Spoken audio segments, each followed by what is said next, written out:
me, we're going to go ahead and try to get started here as soon as we get queued up.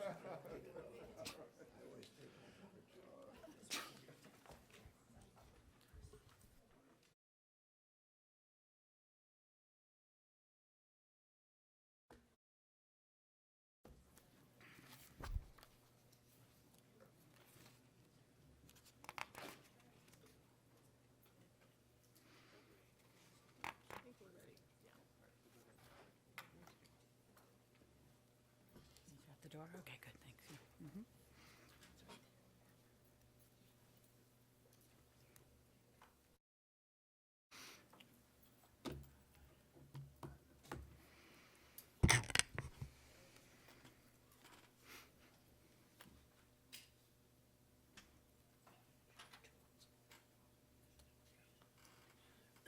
We're ready whenever you are.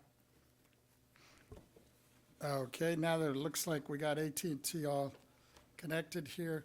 First of all, good morning, and thank you for coming up. I know we have assessors from up and down the state. Welcome, and thank you for coming up.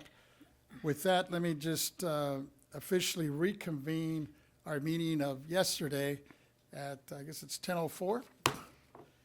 And I'll have Ms. Cicchetti, if she would please first call the first order of business here. All righty, good morning, everyone. The first item on today's agenda is item 16, Annual Board Meeting with County Assessors. The theme for this meeting is Serving Those in Need. Before we get to that item, I just want to say I'd like to, We'll do some opening remarks in a minute. Is that what you want? pardon me? You want to do some opening remarks or what? No, I was going to say as to yesterday's session, before we get into this session, I wanted to change my vote from no to yes on confirming the list of meetings for 2024. I realize now we can't tell just how busy we're going to be, and whether we need 1, 2, or 3 days, those are decisions we're going to have to make next year. So I reversed my no vote to a yes vote in support of. We got our legal team coming up, and Yep. let's see how we do this here. Yeah. Because we didn't officially close the meeting yesterday, so are we still able to go back to that? So you'll need to sorry, Julia Call the Hemowitz on behalf of the BoE Legal Department. You'll need to recall the item, vote to reopen the item, and then recall and take another vote. Another vote. Okay. Ms. Cicchetti, I guess we're going to have you do a little bit of research here. No, we're good. Yeah, we so somebody would make a motion to reopen that Make a vote. motion to reopen. What was the item? We need the number though, don't we? The item number is. Sorry, Mary. You're gonna test me here. I told you you had to do a little bit of research. I want to say right off the bat, it's 9, but I'm not gonna. I think you might be right. It's 12. Oh, 12. It's number 11. Oh, Oh, 11. We're close. doing the board meeting dates and property tax calendar for 2024, which was presented by Ms. Stowers, is item 11. And I guess technically or procedurally, it has to be somebody that was on the yay side, right? It can't be somebody on the negative opening it up. Is that correct? This Or at is, least on the- this is just a Recall the motion to item. recall the item. Oh, okay. I just wanted to make sure. Yes, So thank you you. go- So so we there's had a Mr. motion from go ahead. Mr. Schaefer. You moved to reopen item 11, Open it, yes. and I'll second that. That's Right. fine. So then we need to recall it. Yeah, hold on a second. All right, I have a motion on the table to recall item number 11, presented by Mr. Schaefer and seconded by Chair Vasquez. I'm going to take roll. Chair Vasquez? Aye. Vice Chair Lieber? Aye. Mr. Gaines? Aye. Mr. Schaefer? Aye. Mr. Emron? Aye. So that's unanimous of all those present. Now we reopened it. Do we need further proceeding to? So you'll recall that item Yep. and then take another roll call vote. Got it. You're on, Mr. Call the Chair. item. You're gonna Just recall the Oh, item. I have to call the item. Oh, I Sorry. apologize. Yes, I apologize. Item number 11, board meeting dates and property tax calendars for 2024. Staff recommendation for the 2024 board meeting dates and property tax calendars For board adoption, significant dates considered in setting board meeting dates are included for additional context. This item was presented by Ms. Stowers. And on the calendar, we recall that we made 2 adjustments for both February and March dates, and so we could take that vote up again. So I need a motion from someone, and It's been so moved by my vice chair, and I will go ahead and second that. Do we need to spell out the actual dates? I think we did last time, right? Because I think, I'm going to, yes. Okay. So I have a motion on the table from Vice Chair Lieber, seconded by Chairman Vasquez. It's to adopt the calendar that was presented and attached to the agenda notice with 2 adjustments. We're changing the February calendar to be February 21st and 22nd, and the March calendar to be March 19th and 20th. Otherwise, the calendar presented and attached to the agenda notice will remain the same. So I will call roll. Chair Vasquez? aye? Vice Chair Lieber? Aye. Member Gaines? Aye. Member Schaefer? Aye. Deputy Controller Emron? Aye. So it's unanimous of all those present. Thank you. Thank you. With that, we can go back to, Great, thank you. Thank And you. Chairman, board members.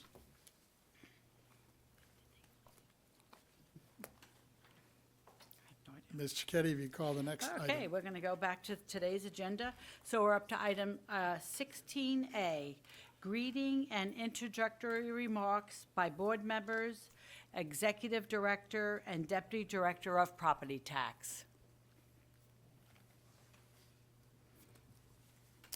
Thank you. The 2023 annual board meeting with county assessors is now called to order. And thank you and welcome, everyone, for coming out to participate in this annual meeting with us. This is, I understand, the 57th annual Board Assessors meeting. It's been 57 years since the legislation was passed in 1966, requiring us to meet. Although assessors and board no doubt met frequently for years before that, I want to recognize the Assessors Association President, Christine Lee, I believe is in the audience here somewhere. I see your hand. For her outstanding leadership in 2023, who will also be introducing to us the new president-elect for 2024, Christina Nguyen, and I believe she's here somewhere. Or maybe not yet. And a special thank you goes out to the CAA Legislative Committee led by Shelley Scott, and I think I saw Shelley. There she is, okay. And Vice Chair Kyan Whitman. I don't know if Kyan's here, but I know that we have worked very hard to get legislation through the process and a wide range of other matters affecting property taxpayers throughout the state. Thank you for all your efforts. I am personally looking forward to meeting with you all later today, and I know there'll be some special presentations before that as well. And with that, let me just turn to my vice chair for any opening remarks, and then I'll turn to my other members who are also here that I know have several of their representatives or assessors representing their areas. Vice Chair, Ms. Lieber. Well, thank you so much, Mr. Chair. It's really a privilege to be here with our assessors. We recognize that your time is very valuable, and so we're honored to have you join us in Sacramento. And we are so thankful for the work that you do on behalf of your own constituents and our state overall every single day. Property taxes are not a simple matter, but are often filled with complexities, especially in the recent years with the changes that have come about. And so we're very thankful for the job that you do as constitutional officers within the state of California. Thank you.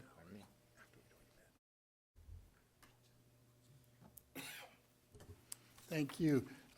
Member Gaines, I believe you had your hand up. Yeah, great, thank you. I want to welcome all the assessors here today in person and that are joining us on the phone. This is one of my favorite days of the year because I love hearing firsthand what's going on in our counties. I know that this year I was fortunate enough to visit a few of you on the road, and I look forward to more visits to assessors in the months to come. It was a pleasure to go to the Assessors Conference in August, where I got to see so many assessors from District 1, and there are 34 of them in my district, and quite a few at the conference. I was really impressed. And the conference is always full of up-to-date information and interesting speakers and information. It's a huge benefit to everyone who attends. I know that this year Prop 19 was at the top of the minds of many of you, and there are still many challenges implementing that law, as well as staffing, which seems to be a trial everyone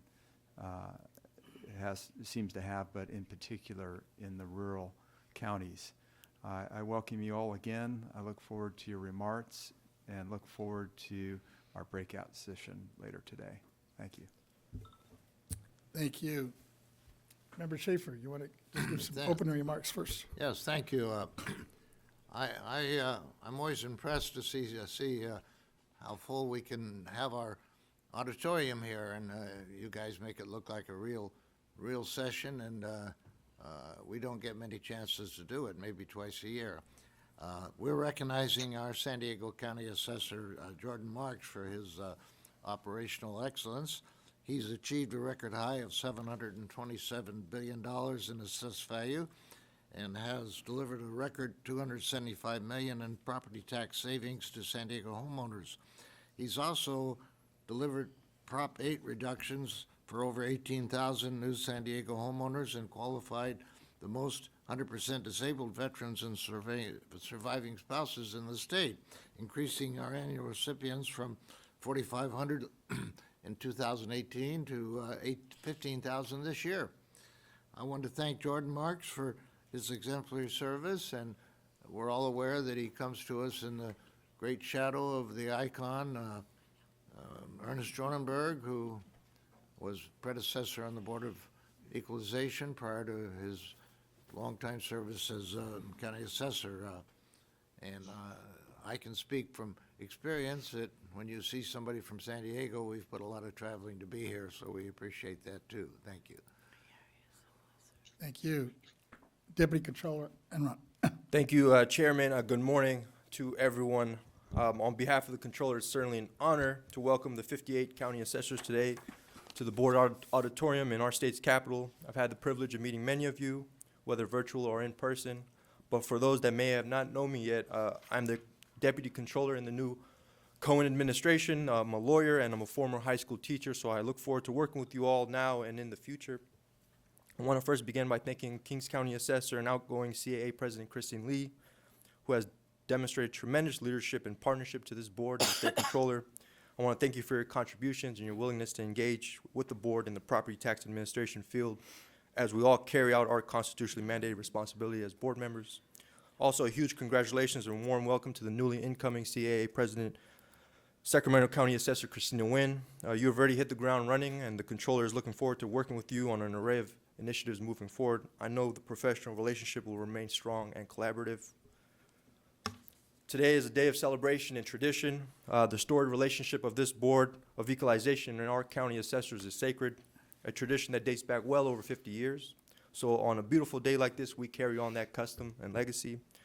I also believe that 2023 has proven to be in a very exciting time for this board. Thanks to the leadership of our chair and vice chair, we have worked hard to administer California's $85 billion property tax system while simultaneously engage with local governments and stakeholders to address the affordable housing and homelessness crisis that has plagued the state, while also ensuring we are building a pipeline for the workforce of the future. Even with these challenges, there's optimism and hope. We are forging a path forward where this board fulfills its constitutional responsibilities, because we all know that our local governments, our school districts, and special districts are counting on us. In conclusion, in Controller Cohen's first year, she has remained focused and committed on 3 key objectives with the Board of Equalization. Number 1, restoring the stellar national reputation the Board of Equalization has possessed over the years.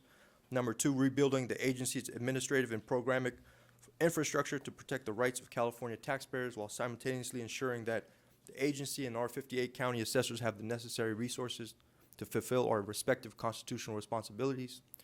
And last, the modernizing California's property tax system to ensure that the $85 billion property tax system is administered in a fair, effective, and efficient manner. So on behalf of all California residents and property owners, I want to thank you all, and I'm looking forward to the robust discussions and dialogue ahead. Thank you, Chairman. I yield back. Thank you. Let me have some open remarks, I guess, from our Executive Director, Ms. Stowers, and then also our David Young as well. Good morning. Yvette Stowers, Executive Director for the Board of Equalization. I would like to recognize Honorable Christine Lee, President, California Assessors Association, Kings County Assessor Clerk Recorder, and the Honorable Christina Nguyen, President-elect, CAA, Sacramento County Assessor, and thank all the 58 county assessors for joining us for the Board and Assessors Annual Meeting. I want to take a moment to thank Assessor Lee for her almost year of service in the role of President of the CAA. It was a great pleasure working with you and partnering with you throughout the year. I also look forward to working with Assessor Nguyen as she takes the helm as the incoming president of the CAA. The annual meeting with the county assessors provides an opportunity to meet and discuss matters relating to the administration of property assessment and property taxation law and promote uniformity in the tax procedure matters throughout the state of California. This meeting provides a forum for a formal and informal dialogue between the county assessors and board members to discuss concerns and common goals and formulate strategies to achieve them. I look forward to today's dialogue, and it will assist and identify and agree on shared priorities for 2024, after which we can work together to move forward on achieving our common goals. Thank you. Mr. Young. Thank you. Thank you. Go ahead, Mr. Young. Thank you very much. For the record, David Young, Deputy Director of the Property Tax Department, and thank you very much for the opportunity to address the board and our assembled 58 county assessors. I second everything Ms.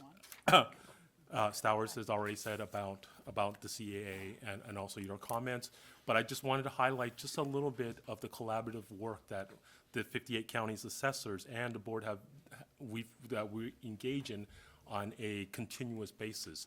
A lot have been done on emergent issues, Prop 19, affordable housing and whatnot, but there is actually a mountain of work that goes on behind the scene that all 58 county assessors and the board collaboratively work on really hard on throughout the year. We co-administer two programs together, the LEOP program and the welfare program. We each do our separate roles, but they all go together and administer both those programs. And they're immensely important programs for for all of California. The board also prescribes over 100 forms. We talk about service to the public. We prescribe over 100 forms in which the administration of the prop tax system actually depends and counts on. We work collaboratively with the form subcommittee of CAA. We make sure they're, created when needed, updated, and always available for public use. And the board has been a founding member of eForms. We continue to be. That goes on to make those forms available electronically for the counties. We also count on the valuable contribution of all the assessors. We publish 3 cost guides every year, in large part with data that the county assessors give us on costs and sales data. They also help in the review of our handbooks. So the effort is, while we do tackle a lot of really big items, there is a mountain of work that happens with all 58 county assessors throughout the year. I want to take that opportunity to thank the assessors for their continued collaboration and contribution on that front. So thank you very much. You back. Thank you. Before we get into all of us speaking on certain, or accomplishments that have happened throughout the county. I know we have one assessor that's here from Napa. John Tudor, is he here in the audience? Wanted to speak on 16A before we move on to 16B. So come on up, welcome.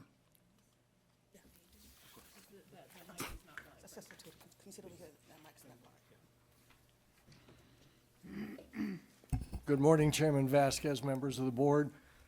I have made it a tradition now for 36 years to come up and compliment the board and the staff on their relationship with us local assessors, especially the staff. I've seen many people in your chairs over the 36 years, and I just want to say that during that time, the consistent quality of the staff of this board is amazing. I deal with a number of state agencies in my roles as recorder and assessor and county clerk and registrar of voters.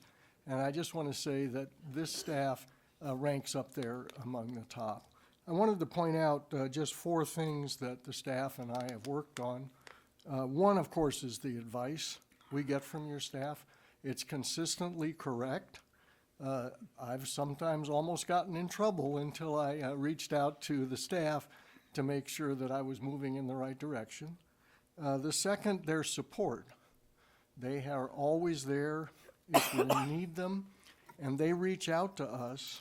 I'm sure that's true of my colleagues. I know they reach out to me to make sure that I have whatever I need to make our local operations as efficient and fair as possible. The third thing is training. I've taken on sort of informally finding free training for our certified appraisers. And my relationship with your training staff, Reno Orsal and the other members of the staff, I just submitted 3 courses yesterday, and if I'm expecting when I get home, they'll already be approved. That's how quick they are in doing that. And it's just been a great experience to do that. The way the training is set up and your course approval, and then, of course, the training hour approval is very smooth, and I've been able to do this now for 5 or 6 years. And then finally, I hope you're all aware that one of the members of your staff attended our Leadership Academy, which we held at UC Davis. The Assessors Association, we had 10 slots, and we have set one of those slots aside for the Board of Equalization. We don't pay for it, you do, but we wanted to make sure that you had the same kind of leadership training and succession building that we have in our offices. And the Leadership Academy was very successful. We got foundation funding to help with scholarships for some of our smaller counties. We had 30 people attend, one of those being a member of your staff. And we are set for next year, July 22nd. So I'm hoping Mr. Young and the board will find a member of the staff to attend that. With that, I'd be happy to answer any questions. I just wanted to continue my tradition of letting you know what a great organization you are.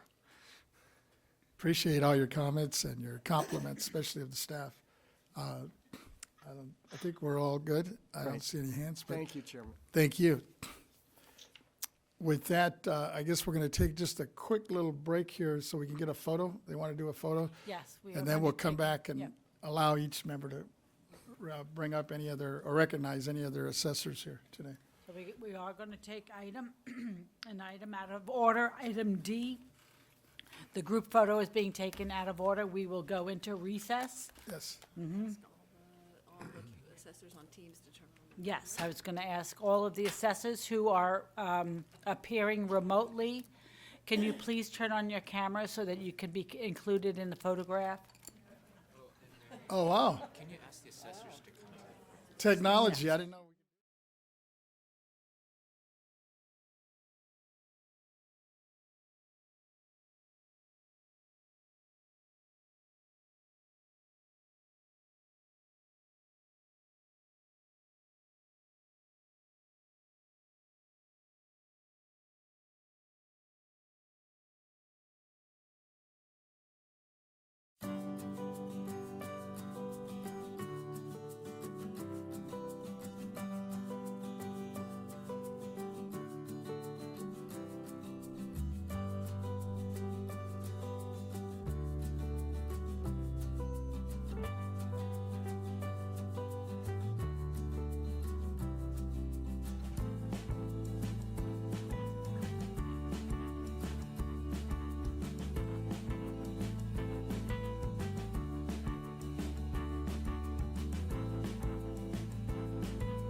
An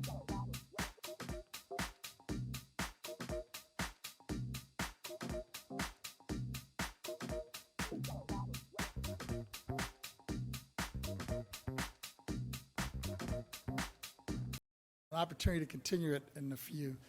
But let me do this before we get started. I know I was going to turn it to my colleagues here to talk a little bit about some of their assessors in their respective districts. I'm going to have our executive director, since this is an official meeting between the assessors and the board, do a roll call so we can at least acknowledge and recognize all the assessors that are here in the House and those that are on the screen as well. So with that, Ms. Stowers, if you would Before we take roll. get started, let's just do a little logistics. Can we Oh, I'm just sorry. back from recess and do a time count? We returned from recess, Yes, 10:45. 10:46 I have here. Okay. Right. So we're officially back on. Okay. Okay, thank you, Chair Ms. Vasquez. Stowers. Yvette Stowers, Executive Director. I decided to do a roll call because you guys love them so much. So, Alameda County. All right. Alpine County. Maybe online. Amador County. Butte County. Calaveras County. Present. Here. Colusa. Contra Costa. Del Norte. El Dorado. Fresno. Glenn. Humboldt. Imperial. Inyo. Kern. Kings. Lake. Lassen. Los Angeles. Madera. Marin. Mariposa. Mendocino. Here, online. Merced. Online. Modoc. It's a challenge for me. Mona. Mona. Monterey. Napa. Nevada. Orange. Placer. Plumas. Here, online. Riverside. Sacramento. San Benito. San Bernardino. San Diego. San Francisco. San Joaquin. San Luis Obispo. San Mateo. Santa Barbara. Santa Clara. Santa Cruz. Shasta. Sierra. Siskiyou. Solano. Sonoma. Stanislaus. Sutter. Tehama. Trinity. Tulare. Tuolumne. Ventura. Yolo. And Yuba. Thank you all for coming.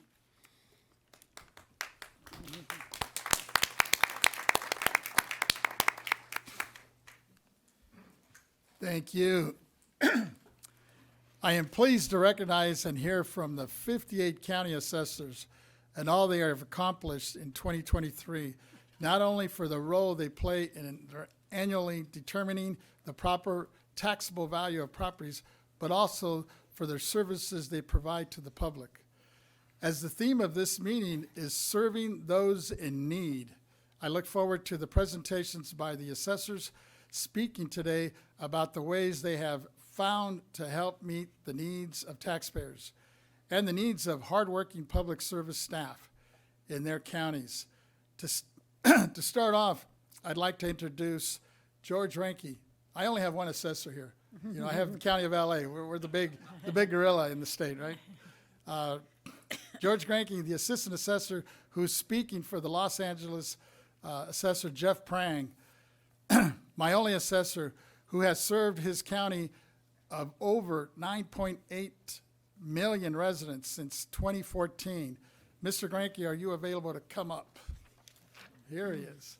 Before Mr. Ranke begins his presentation, I want to note For the record, To the podium? I guess they want you to use the podium, I'm sorry. I want you to note that for the record that in 2023, Assessor Prang's office has been recognized by two prestigious organizations. Number one, the National Association of Counties presented his office with 4 achievement awards that honor innovative, effective county government programs that strengthen services for residents. The Appraiser's Assistance Training Program, the Assessor's Shabbat, I guess it's called, right? The Assessor's Homeowners Resource Fairs, and the Assessor's Online Appointment Booking Systems. Second, for the second time, the International Association of Assessing Officers, the IAAO, issued to his office the Certificate of Excellence in Assessment, which is the highest honor that can be granted to a government assessment agency in the U.S. The certificate reflects the IAAO's determination that Assessor Prang's office demonstrated the highest level of proficiency in assessment and appraisal disciplines. I want to extend my congratulations to the Assessor Prang's office on these much-deserved awards. Mr. Granke, let me turn it over to you. Thank you, Mr. Chairman, members of the board. On behalf of Assessor Prang, I'd like to thank you for the recognition, but I certainly would like to give credit to our staff who really earned the certification. It was a lot of work, and it was a very deep dive, top to bottom audit of the department, and they performed incredibly well, and it's a reflection of their professionalism, their training, and their dedication to public service. Would also like to thank the board for your continued support. I'd like to reiterate Assessor Tudor's thanks and comments about the professionalism. It's always been quite a pleasure working with you and your staff, and we appreciate the collaboration. And with that, I just really wanted to keep it short, express our thanks, and hope to continue to collaborate with your board. Thank you. Thank you. And thank you, Mr. Granke, for your excellent presentation. I'm really impressed with the high level of service that not only you, like you mentioned, your staff, but also under the leadership of your assessor, Jeff Prang. And I know he's always been real accessible, and we've had several meetings and conversations over these last few years. Really appreciate his willing to participate and step up and help in whatever way he can. So give him my best as well. Thank you, I will. Thank you. With that, let me start with my vice chair, and then we'll go on down the line. Well, thank you so much, Mr. Chair. You know, when we had the roll call of counties, it really gave me a tingle in my spine to think about all of the 58 counties in California and the history that they represent, and the power in terms of natural resources, and also the power in the people who are elected to represent everyday Californians and to act in a way that expresses the trust that's been placed in them. So thank you so much for that. And I'm proud to highlight 2 very strong and accomplished women leaders. The first is Honorable Sherry Thomas, Santa Cruz County Assessor Recorder. And the second will be Shelley Scott, Marin County Assessor Recorder Clerk. And if Sherry would come up, please, and kind of get you up to our podium. And I wanted to introduce her by way of saying that she is very schooled in her professionalism and methodical hands-on practice. Sherry has developed her expertise during her 19-year tenure in the assessor's office. She is the first woman elected assessor recorder in Santa Cruz history. And she came to Santa Cruz County from private industry, where she was recognized as a leader in business. She completed her BA and MBA degrees while working full-time. And she served as chief deputy assessor for 9 years and developed a reputation and proven track record. She has increased the operational efficiencies improve taxpayer and employee satisfaction, and on-time delivery of services. She has increased transparency and taxpayer knowledge by holding many public information and education sessions. And I know that you represent a very active and involved community that have a really strong hunger and drive for information and to be involved in the process. So thank you for meeting that need in your community, and we'd love to invite you to make some remarks if you'd like. Thank you very much. It's my first time here, so it's very exciting to be here. I'm happy to be here and meet you all and collaborate with my fellow assessors. So what we are doing in Santa Cruz County currently, the assessor's office is collaborating with the auditor tax collector to provide outreach to seniors. We're doing this collaboration because so often if we go out into the field individually, there's all the questions that I can answer about property tax as an assessor, but then I have to refer them to the tax collector for payments. So we're bringing the whole tax cycle together to give a very well-rounded approach to answer questions. Obviously, one of our big outreach items is Proposition 19 and how taxpayers can take benefit of that. It is fairly active in my county, both incoming and outgoing. So one of the things that we're doing to outreach is not only outreach directly to seniors, but also to the individuals or professionals that they might come in contact with, such as lawyers, accountants, or real estate agents. So I recently gave a very short presentation to real estate agents, talking to them in their language, talking about where the properties in Santa Cruz County are selling and for how much, and that enticed them to invite me back for a full training session with their full staff about Prop 19 and how they might better educate seniors about the benefits that is available to them. So thank you. Thank you so much. And that's something that we literally grapple with and discuss at every single meeting of the board, is how to get that word out. So thank you so much for that. Thank you. Thank you for having me. Thank you. And now if I could ask Shelley Scott to come up. Shelley is a leader who is really known to so many of us in the Bay Area and in the assessor community as well. And I'd say that throughout the 30 years that Shelley worked in the assessor recorder's office, she has worked to successfully defend assessment appeals before her appeals board.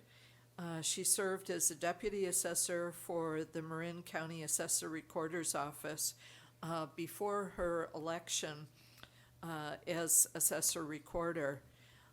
She has served with great distinction as the legislative chair of the California Association of Assessors, and she has served as a commissioner on the Marin County Human Rights Board, where she worked to eliminate prejudice and discrimination and to foster attitudes which lead to civic peace and better relations within her county.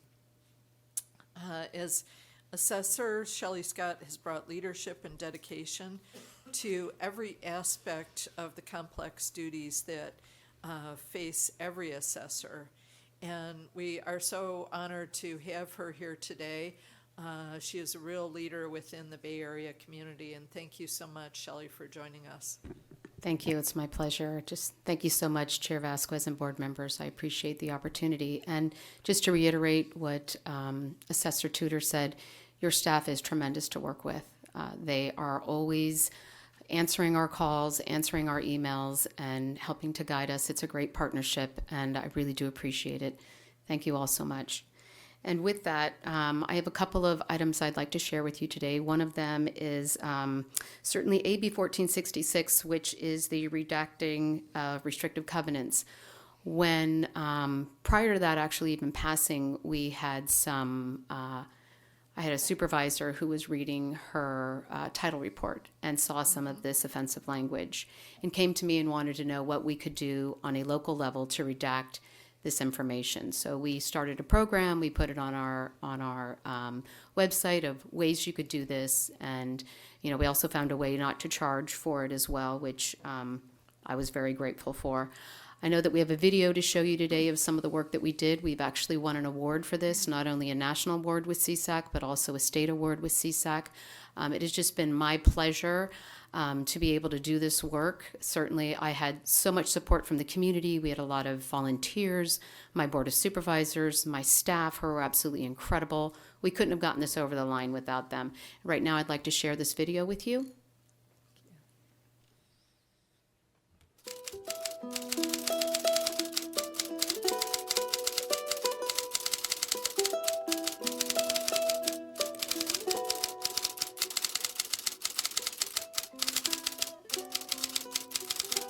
The Marin County Restrictive Covenants Project seeks to inform and educate our residents of the history and significance of governmental policies and programs that largely resulted in the wealth gap that we see here in Marin County and in this country. We're trying to really bring home the history of Marin County in terms of how racially restrictive covenants are the primary driver for why we see such residential and community segregation today.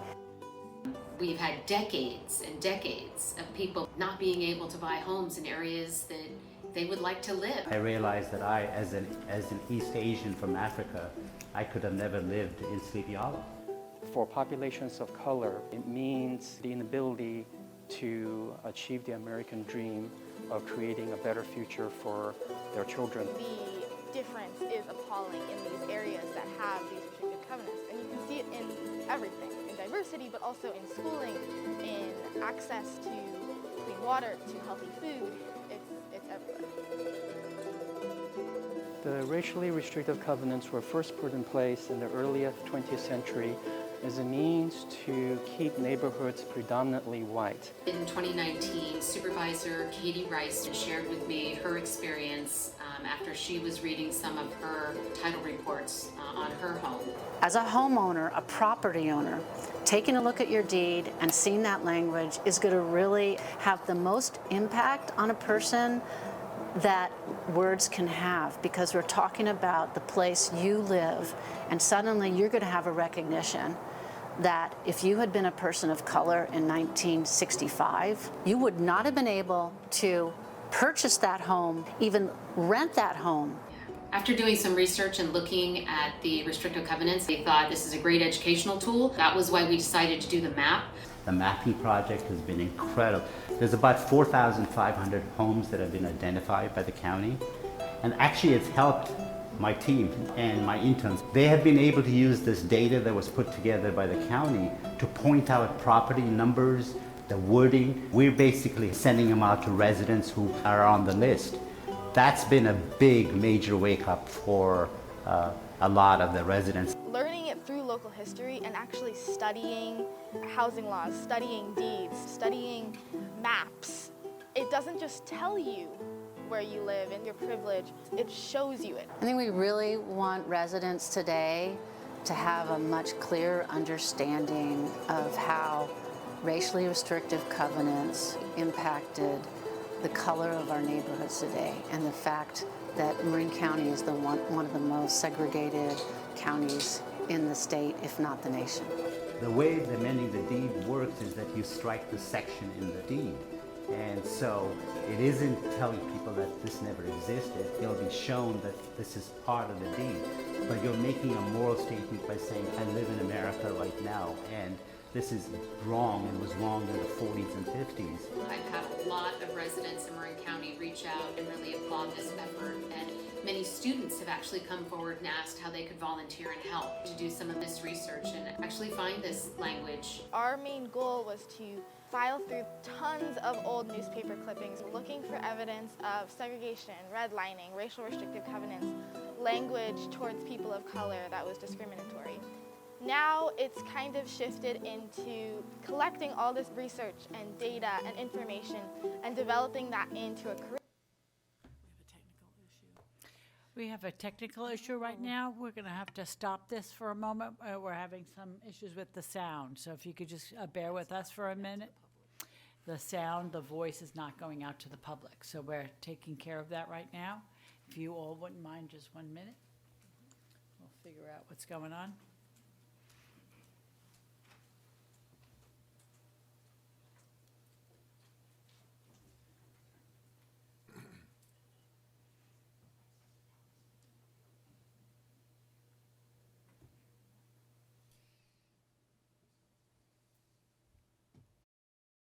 is it a problem with all the mics as well, or just? The sound is not going out to the public. Oh, So, but our mics are working out Yep, to the public. So we can make comments now. well, no, because the public is not Curriculum connected. or I guess it- pilot that can be used in schools and can be taught from the angle of Marin and its vast history into redlining and segregation that not many students, from my perspective, know about. The county, like all of the cities and towns, is in the process of updating the housing element, which is part of our general plan. The residents of Marin have an opportunity to participate in the housing planning work to call out the more covert forms of racial discrimination.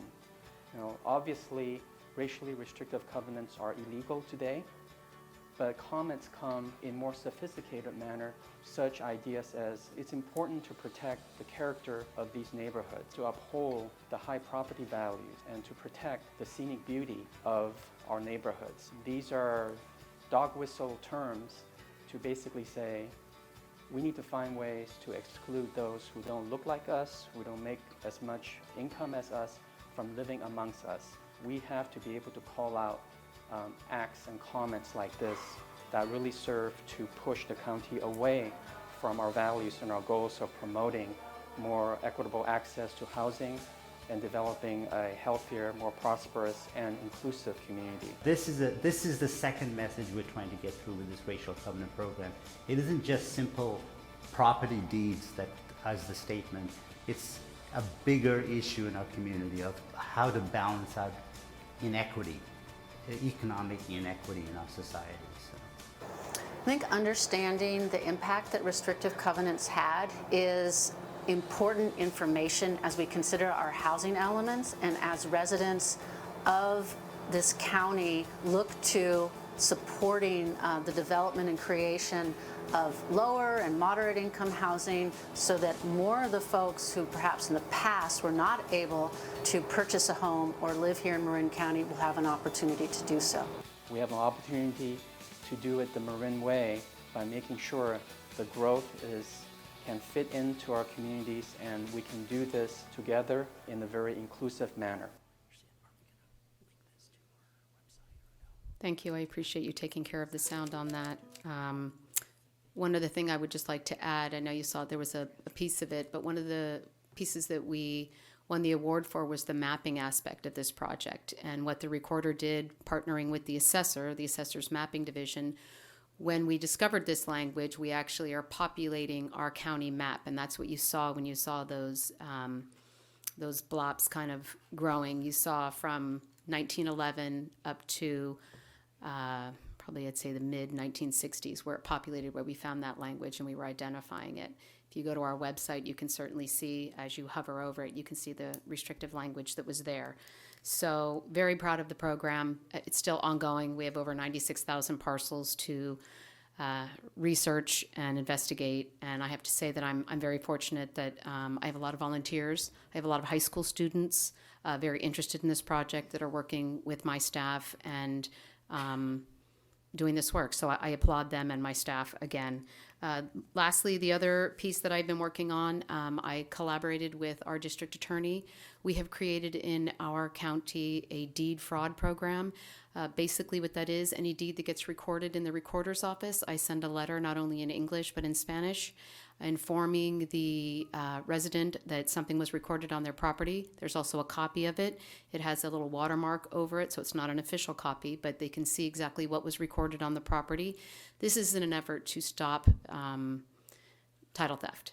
And I collect a fee for this, and I'm really grateful for Lori Fergoli, who is the Marin County District Attorney, partnering with me on this. She has a full-time deputy who works with all of our local law enforcement agencies. If somebody does have a problem, the letter instructs them to contact law enforcement. And this is an effort because Marin County is one of the counties, certainly in our state, but probably the nation, that has a large elderly population. And you would think almost when you age that you would get a little bit more cynical, but that's really not the case. They're actually a very, very vulnerable population. And not only that, Marin County has very high real estate values, so that puts them at risk for this type of fraud. So it was really important that we, at least in my mind, did this work for them.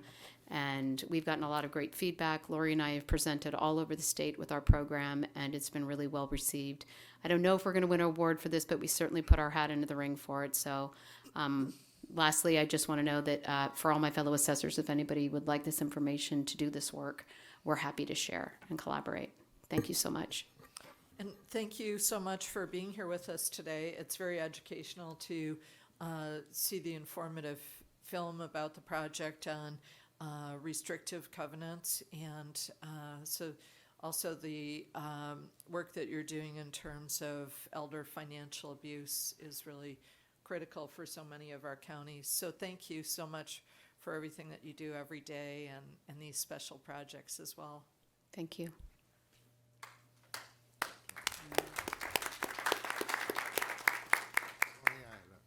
I think we had a couple other comments. I wanted to also thank you. I think, wasn't this also on 60 Minutes? I saw a piece of it. I didn't make 60 Minutes. That would be great if we did. No, but they were talking about the same issue, I think. And it was, I think, in Marin County. I want to say it was just last month. I saw some, it was an African-American family that was, they were having some issues when they were doing a refi.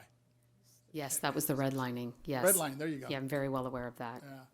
Yeah. But thank you for all your work on that. I mean, you're to be commended on that. I know it sounds like it's pretty tedious because you're going back, 60, 70 years here. Yeah, and it's funny because I just learned through this project, I actually partnered with a national board with the University of Minnesota, and I just found our program right now, we could only go back to 1911 forward because our software system couldn't read the calligraphy and the cursive writing. But I understand now that Amazon has come up with a program that will read that. So we're going to be investigating that to see if we can't go back, because ideally what I'd like to do is go back to when we became a state in our county and actually map our whole county and see what that looks like. Because for me, honestly, this is a learning opportunity for everyone. Here's how national policy marginalized a group of people. Right. And I think if you can learn from past mistakes, you won't make them in the future. At least that's my dearest hope. So that's why this was really important for me to do. Yeah, I appreciate it. No, it's good stuff. Thank you. I think Member Schaefer had a comment. Yes, thank you.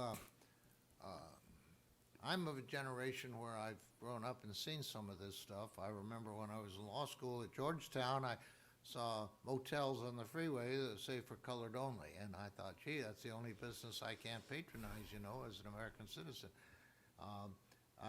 You say it ran into 1969. I know that it ran a little longer than that because I was in the hotel business over in Avalon, Santa Catalina Island, at the end of my term on the San Diego City Council. And I had the Chamber of Commerce come to me and say, Mr. Schaefer, we have 20 black musicians coming over next weekend to perform at the ballroom there, and none of the major hotels in town have any rooms to rent. And I didn't know what was going on, being from closeted San Diego. So I gave them my very best rooms at rack rates, and everybody was happy, and I got VIP seats at their performance. And my wife and I came up the following week to greet them and found out we were hosting Count Basie and his orchestra. So I want you to know that I admire very much what you've done, but I want you to know it's not isolated to your county. I think every one of our 58 counties has stories to tell. I know former Assemblyman Tom Hom, who was a giant in the Chinese industry, and he's now 98 or so and still very well respected, has a book out. He told me when he was trying to buy a home in San Diego, he ran into racial covenants, and the way they got around it is they had a friendly real estate broker that would introduce him to all the neighbors who would agree that he'd be a good neighbor, and nobody would raise him, and then go ahead and sell him a home anyhow, But we've come a long way, and you're one of the leaders of that, and I appreciate it. And if anybody here has not seen that movie, The Green Book, I would commend you find The Green Book. It's going to be two of the best hours of your life to see how America handled the racial problem back in the 60s. Thank you. I think Member Gaines had thank you. comments. Yeah, I want to thank you, Assessor Scott, for just a great presentation, and thank you for shining light on this. And it takes me back to my childhood. I must have been maybe about 10 or 11 or so, and our family took a trip with our station wagon and a tent trailer, and we went across America, and we went through the South, and we saw the separate bathrooms for blacks and whites, and I'm going, this is crazy, you know, something that I was just not familiar with. But I think what's interesting about what you're doing is that it shows the discrimination that occurred right here in California. You know, we think that we're often, you know, ahead, and I think we are ahead in many issues, but back in that era, it wasn't any different really here in terms of the discrimination may have been different, right, when we look at that, but it was a lot more blatant in the South, but it still existed in many aspects of everyday life right here in California. So I appreciate you highlighting that. Thank you. Yeah. Thank you once again. Thank you.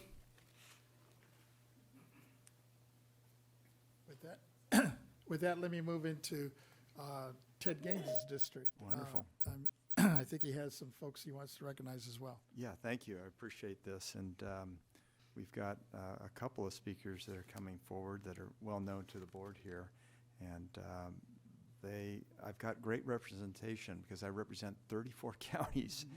And if you take a look at the board, we've got some talent coming forward, existing and in the future, in that we have Assessor Christine Lee, the current president, and we have Kristen DePaul, who will be serving, I think, in 2 years, and then I think a year from now we'll have Christina Wynn. So we've got 3 assessors, all from my district, and they will be the leadership for the next 3 years, if I'm understanding this clearly. And it's kind of ironic, but all their names are Christine, Kristen, and Christina. So I think we've got quite a great trio here moving forward. So let's like to introduce Honorable Christine Lee, President of the California Assessors Association, and Kings County Assessor, Recorder, and Clerk. Thank you. Good morning, Chairman, members of the board, Deputy Controller, and all others in attendance. Thank you for the opportunity to be here and to come before your board. On behalf of the Assessors Association, I want to thank you all for hosting this meeting today, and also thanks to your staff for the wonderful job they do, and we really appreciate the working relationship we do have with the staff. And also for coordinating this day. That was a big effort, I think, as well. We value your continued support and collaboration. I also appreciate the assessors being here today and their work and commitment to fair and equitable property assessments in this state. And the ones that are being recognized today and coming up and talking about their accomplishments, which are just outstanding. In addition, the other assessors that may not come up to speak, but have also made great contributions in their individual counties and in creating efficiencies in their individual offices. Together, the county assessors and the Board of Equalization have made significant strides in improving property assessment processes that benefit each property owner in need of our service. I'd like to also commend your board for establishing work groups, specifically affordable housing, exemptions, and the workforce planning.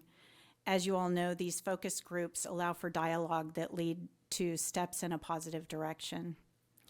Before going in, well, let me go ahead and go into my other role as Kings County Assessor and talk about a couple of accomplishments that we had this year. Each fiscal year, I make a list of about 8 to 10 goals for my office, working with my staff and my management team. We increased some production efficiencies over the year, incorporated a work from home program. But what I'd like to highlight today are 2 specific areas of improvement. We updated our county disaster ordinance to allow our office to be more proactive in responding to victims of the Tulare Lake Basin reformation flood. In March of 2023, the south side of Kings County began flooding. By the end of May, 126,000 acres were underwater. It was mostly farm ground with a few scattered residences and other structures. There was a total of 677 parcels. Many people lost their livelihood without being able to farm the ground or process the crops that come from those fields. Of course, the property owners themselves, but there were also countless individuals that relied on the income generated from farming the ground or working on the dairies and ranches. Although the lake has receded, it's almost to 50% of what it originally was. The ground surrounding the lake still cannot be farmed because, as you can imagine, it's pretty mucky out there. On top of that, it's predicted that 2024 will include another wet year with high snowpacks. With the prior county ordinance, my office could only reduce values on properties if the owners applied for relief. We sent letters with applications to each affected owner, but only about a third of those responded. The updated ordinance allows us to take a more proactive approach and issue reductions to value within the disaster area, even without an application. My second area is a lot lighter, on a lighter note, I would say. We updated the lobby area in our office from the 1950s furnishings that we had in there. I budgeted $1,000 for this project, and as you can imagine, in this day and age, that's not a whole lot to remodel a lobby. We kept the computers that we had for public viewing, but replaced the computer workstations, the tables and chairs, had the lobby painted by our Public Works Department, added a few decorations, and a small play corner for the children. The play corner has a small, colorful table with 4 chairs, and I stocked it with $20 worth of Dollar Tree toys and books. We have a few books to read, coloring books, crayons, and little building blocks, and a few small games. It's been in use for about 6 months now. I expected to have to periodically replace some of the items in there, but so far there's plenty of items available and the area has been used quite often. I think it's nicer for the public. I'm not sure if there's a correlation, but I hear less noise from screaming children in the office. So anyway, that's the Kings County accomplishments. I don't know if you would like me to go into the California Assessors Association accomplishments or if you would like to finish this session first and I'll come back. You're welcome to continue since you're up. I think it's appropriate. Wonderful. Please. Okay. So for the California Assessors Association, I'm just hitting on a few of our key priorities and accomplishments for 2023. The first one I have down is technological advancements. A joint powers authority was formed in late 2022, and since then, the California County Assessors Information Technology Authority Board, led by Assessor Gakel and Assessor Law, was successfully implemented, or has successfully implemented steps that will permit our organization to create a portal for Prop 19 reporting. This portal will allow taxpayers to easily transmit information to assessors while also enabling the necessary coordination amongst assessors' offices in the state of California, ultimately streamlining the process. Although this is a multi-year project, significant headway has been made. The second area is the legislation. Assessor Scott has taken the lead this year with her staff and dedicated committee to track 113 pieces of legislation, working with our legislative analyst, Rob Grossglasser, and coordinating with the legislators. Early in the year, a Ledge Day was initiated, as was a little discussed by Assessor Tudor, where the assessors met with their respective, Ledge Day, I'm on the wrong one, where respective the assessors met with their respective state legislators to discuss issues of importance throughout the state and their local areas. Now I'm on the one I was thinking. Assessor Salinas created a leadership academy for staff development, and the first session was held in July. He worked in collaboration with UC Davis, Assessor Torres, and others. The CAA has various committees that have worked diligently to ensure numerous updates have been made to areas such as history and preservation, shared systems, bylaws, education standards, and forms, to mention a few. It has been a great year, and we all have a few months to go. We will continue on the path of collaboration and proceed with our constant focus of serving the citizens of California in the best and most fair manner possible. At this time, I'd like to introduce the Sacramento County Assessor, Christina Nguyen. She will take the role of president effective January of 2024. She has been a valuable member of the California Assessors Association and has served on several committees, and will certainly do an amazing job in her role as president. So at this time, I'll pass the mic to Christina. Thank you. Thank you and welcome.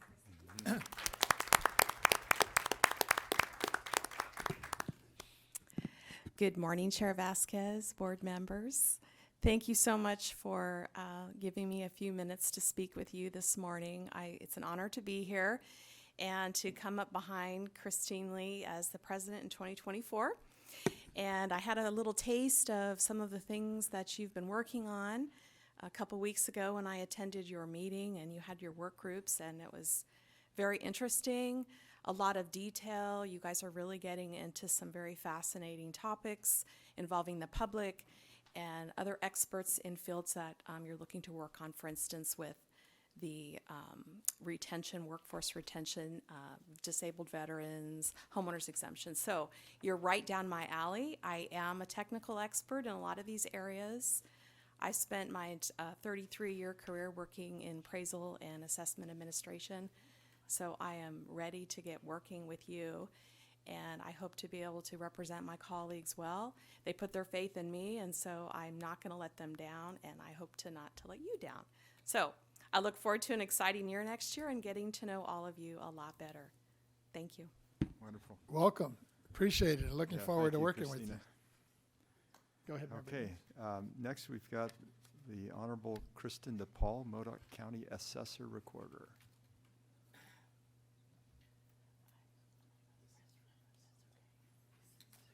Good morning, board members. Thank you for hosting us today.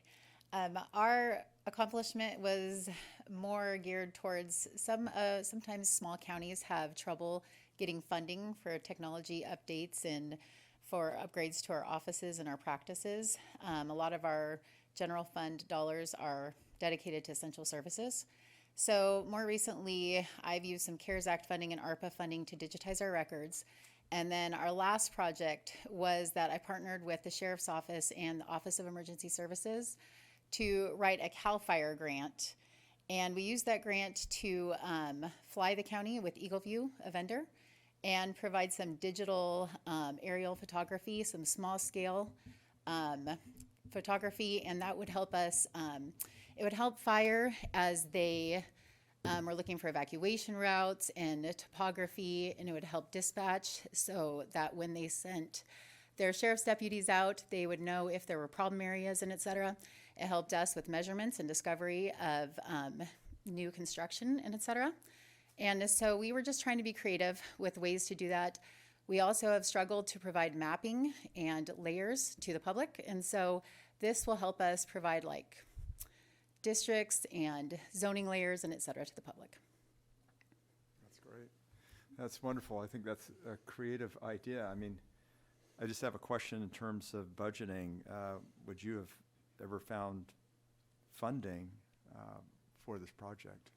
No, we did not have funding available, and we'd talked to our CEO's office and et cetera, and this, we had to be creative with how we could get these grants and get this funding to do these projects. That's wonderful. Working with other agencies to figure out how to make it happen. That's great. I appreciate, and that's, I think that's very, it's not unusual in counties, right? In the rural parts of the district, my district in particular, and I think also member Lieber's got to be creative and figure out how to advance technology, and so I want to thank you for your efforts and what you're doing in MODOC, and It's a great forum where you can share that, and hopefully other counties can use similar methods to fund what they need to get things done. So, Thank you. wonderful.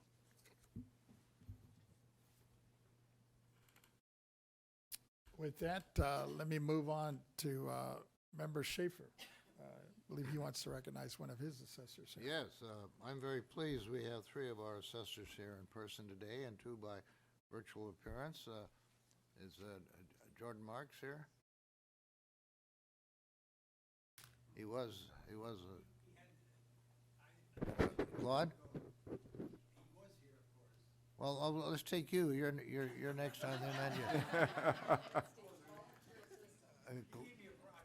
No, Claude, you've got 30 seconds to prepare. I'd like you to come forward. And we're so lucky to have you here today. You're a former member of the Board of Equalization, unlike any of the others, and I look to you for wisdom and experience whenever I have a difficult issue, and you're always so kind and generous with your time. You even take me to lunch. You don't spend more than $5 according to the rules. That's right. I think it was a buffet. And so I guess, the most important thing on my mind is that the Board of Equalization should continue to be in existence, and that there's some scurrilous people or individual that would think of destroying the agency and combining it. And this is awful. And so I hope that all of my assessor colleagues, or most of them that were able to, wrote a letter in opposition to the bill of Mr. Ting. And so any event, I'm happy to support the board. I always will. Doesn't matter your party. I'm especially grateful to the kind words of the new controller. She was very kind and gracious to me. I appreciate the letters you sent to the legislature and other people to support our cause. We need more of that. Yes. You've been our assessor since 2015, and you were on the Board of Equalization before that. You have an open door policy, and you take calls from taxpayers and are very generous to meet with them. Your wife, Noelle, is always at your side. I've so enjoyed meeting with her and the support she gives you. You started at your own taxpayer advocate office, which I'm very impressed with. And I'm just so pleased that you seem to show up here as much as any of the assessors who live in the neighborhood. We see a lot of you, and we like that. Thank you. I remember when you were running, and it's an honor to work with you and all of the members, the ones that I know more and less, and I support all of you in whatever you do. It's very important. I can't imagine what we would do if we would not have elected representatives to contact, if there was no Board of Equalization and it was turned to the fee agency. I mean, the communication would be bad. It's very sad. So you are very, very important, and every single assessor should be grateful for your guidance. And that's my comments. Well, welcome back. Come anytime. Yeah, thank you. Very good. Thank you. Great, bye. And next, it's my honor to present Jordan Marks. I've highlighted some of his great accomplishments. He qualified the most time at 100% disabled veterans and surviving spouses in our state, increasing the recipients from 4,500 in 2018 to 15,000 this year. He's doing a wonderful job, but you have great footsteps to follow. Your great predecessor, Ernie Dornenberg, who served in this position, as you know, and we still think of him every time we meet. Come tell us what you're most proud of in San Diego. Thank you, Member Schaefer, Mr. Chairman, members of the board. Honored to be here with you today, and as one of the newest assessors in the state of California, the great pleasure that I have and success that I have is really based on a fantastic staff. So if I were to say anything else, I have 450 exceptional staff members that are focused on priority number one, putting our constituents first with great customer service. Now, we get to be great because I have amazing colleagues and the assessors across the state. We work together.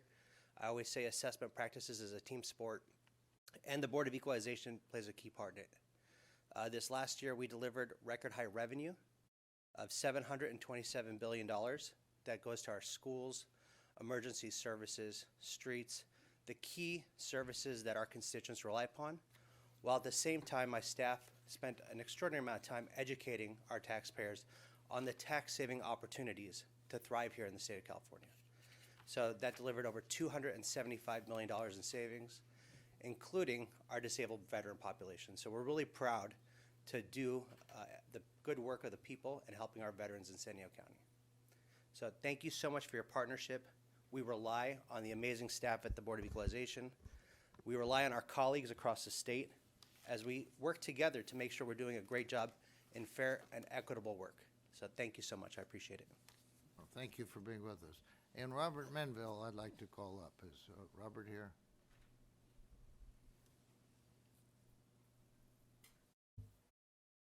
Robert is the assessor, I think, that has to come the furthest distance to be with us, and he's making a lot of progress statewide in his leadership. And Robert, tell us what's going on in Imperial.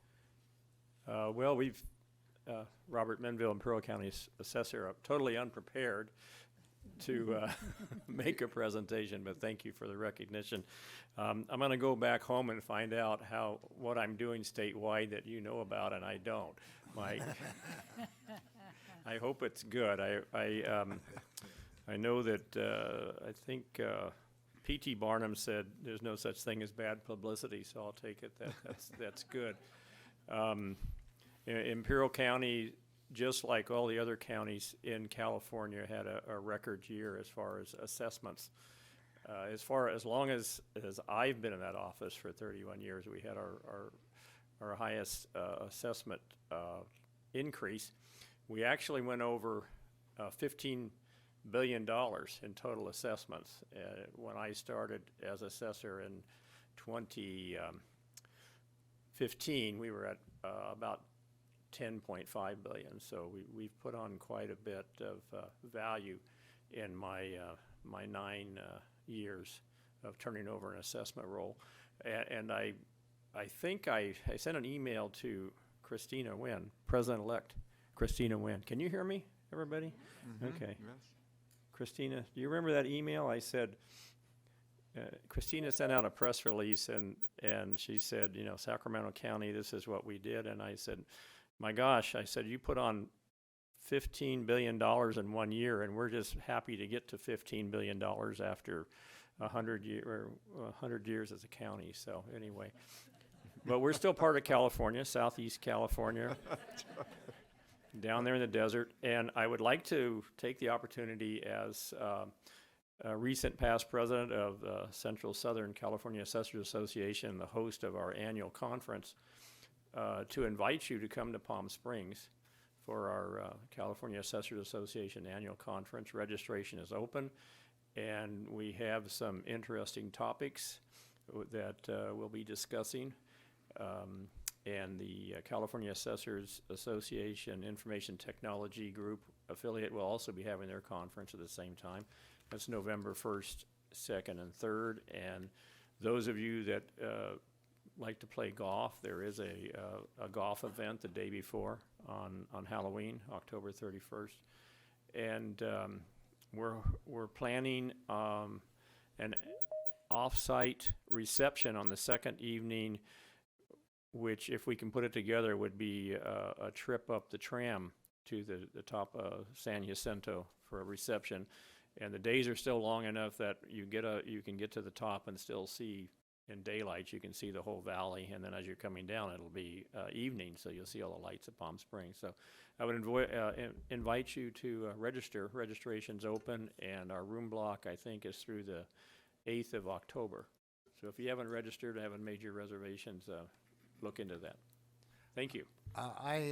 I enjoy very much visiting with you. You took me on a tour of the Mexican border last time I was here, and the Border Patrol people who stopped us all knew you real well. I hope for the right reasons. And you took me to a rodeo that was exciting. I remember the good-looking young ladies that were on horseback carrying flags. I don't get that kind of entertainment in Silicon Valley. We went to the Naval Air Station El Centro also, if you recall that. That's the winter home of the Blue Angels flight demonstration team. They weren't there yet. They come in December. They come in around Thanksgiving from Florida, and they train all winter, midwinter in Imperial County, because we have pretty much 360 days a year of flyable weather in Imperial County, maybe closer to 365. So great place to spend the winter. You probably want to avoid it in the summertime. We had pilots there from, was it Ireland or England? The NATO countries, they send their pilots, helicopter and Air Force pilots to train for desert type training, because we have a great deal of vacant desert land that the Navy oversees, and so they use it as bombing ranges. So it's a great place for training, and so it's not uncommon to be walking through one of the local establishments, and you will see someone in a uniform that you don't recognize, and then when they go through the check stand, and they're, the clerk looks at them, and obviously they're not, okay, Spanish is not going to be their first language. I wonder what their first language is. And then they speak English, but nobody can understand what they're saying because they're from Australia or England or somewhere else in Europe. So, yeah, we do have that interesting thing that happens, and I'm glad you were able to visit with us, Mike, and see that. Thank you so much for being with us. Thank you very much for calling me up on this impromptu Question, if I could. opportunity, and I will go home and see all the great things I'm doing statewide. Thank you. We got a question here from. I'm just curious about rainfall in Imperial County. What is your rainfall? Well, our rainy season is August and September, and that's monsoon season, and Tropical Storm Hillary came through, and we did not receive the brunt of it. Riverside County, eastern Riverside County, and parts of San Bernardino County received the brunt of that storm. In fact, in Palm Springs, one of the golf courses that we were going to use for our golf event was damaged to the point we can't use it. They're having to repair the course. They had so much flooding damage there.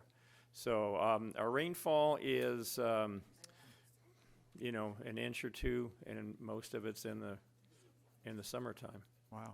So you've got a lot of ag in Imperial, don't you? Colorado River water. Okay, which is harder to get. Well, we have very good water rights thanks to our founding pioneer families that came in. Like my family were French immigrants that came in 1907. So. Wow. Thank you so much. Interesting history. If you ever go to Imperial County, you do want to go to the Pioneers Museum, Imperial County Historical Society, a very good museum on the fact that that area was settled by all immigrant families from all over the world. And we have a very integrated society there because we all came from someplace else. Yes. Right. Thank you. Thank you. We also have online with us Peter Aldana, welcome. And Chris Wilhide, who's, I guess, one of our newest assessors, taking over from the late Senator Bob Dutton, who was county assessor for a long time there. So District 4 is very pleased at our input today and that we're able to recognize all 5 of our people in some way or the other, some more than others. And thank you all for your patience and interest and help. Thank you all. Through the chair. Oh, I'm sorry. Go ahead, Member Gaines. Could I have all of my county assessors come up and speak? You have, who else you Yeah, have? I mean, I think we ought to be equal here. I've got a lot of representation out there. Don't tell me you got 34 here. I didn't let my environmental people speak. Be here till tomorrow.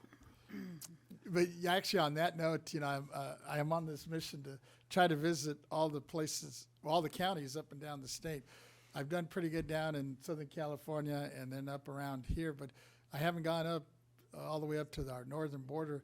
And I did meet earlier the new county assessor from Humboldt, and looking. I understand it's a beautiful ride from here going up the coast to our northern border. Looking forward to trying to make that happen here soon. But with that, thank you all for your presentations, and especially commend you all for the good work you're doing in all your respective counties. And like Member Gaines mentioned here, there's so much we could talk about others. We have 58 counties altogether, but to do it all today, we'd be here all day. But really appreciate the fact that we were able to hear at least some of the highlights in some of the different counties.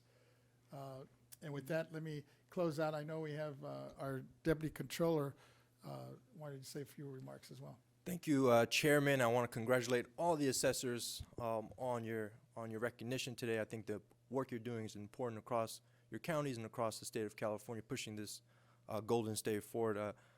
Like the controller, I do want to first, I do hail from the city and county of San Francisco, so I want to give a very special shout out to my own assessor, Joaquin Torres, who's in the building today. And you're an absolute fighter for the residents of San Francisco, and I'm so glad that you're joining us here today. I got to collaborate with you on a few projects with you and your staff, and it's just been quite the treat so far. So I'm looking forward to working with you. So the controller representing the entire state of California, she thought it would be fitting to recognize not a specific person today, but an institution. That institution is the California Assessors Association. President Lee got into the accomplishments, so I won't get into that, but I did want to recognize the leadership team of the California Assessors Association, the CAA for short, President Christine Lee from Kings County, Leslie Morgan, immediate past President Shasta County, Christina Nguyen, President-elect Sacramento County, Jeffrey Prang, the Vice President from Los Angeles, Ms. Freitas from Treasurer from Tulare County, and Mr. Paul, the Secretary from Modoc County. Formed in December of 1902, the California Assessors Association is a statewide professional association for county assessors. The CAA consists of county assessors from each California county and honorary members that made distinctive contributions to the advancement of their organization. The controller believes that the CAA is one of the strongest voices we have here in the capital and across California, advocating on behalf of our property owners. You are the voice for the voiceless. And I believe also, too, is like on top of the Golden State, you are one of the exemplary associations across the United States as well. I've had the privilege of attending many of the CAA's hosted conferences across California, from Santa Rosa to Lake Tahoe to San Diego and a host of other cities. I found the members of the CAA to be welcoming, the information speakers and presentations to be helpful, and a very special bond between the assessors that I see as unbreakable, and I'm just so delighted to be a part of that bond as well. So with that, the controller couldn't be here today, and so she sends her best wishes. She didn't want me to make a very small presentation of this honorary certificate. I'm just going to hold it up here, and I want to read it into the record. In honor and recognition of CAA's commitment to promoting cooperation, unity, and communication among county assessors, and in deep appreciation of your devotion towards improving assessment law and procedures to well serve the citizens of the state of California, acknowledging all the amazing work you have been called to do, and the best wishes to the association for continued success, dated this 27th day of September 2023 by our California State Controller, Malia M. Cohen. Thank you, everyone. Thank you.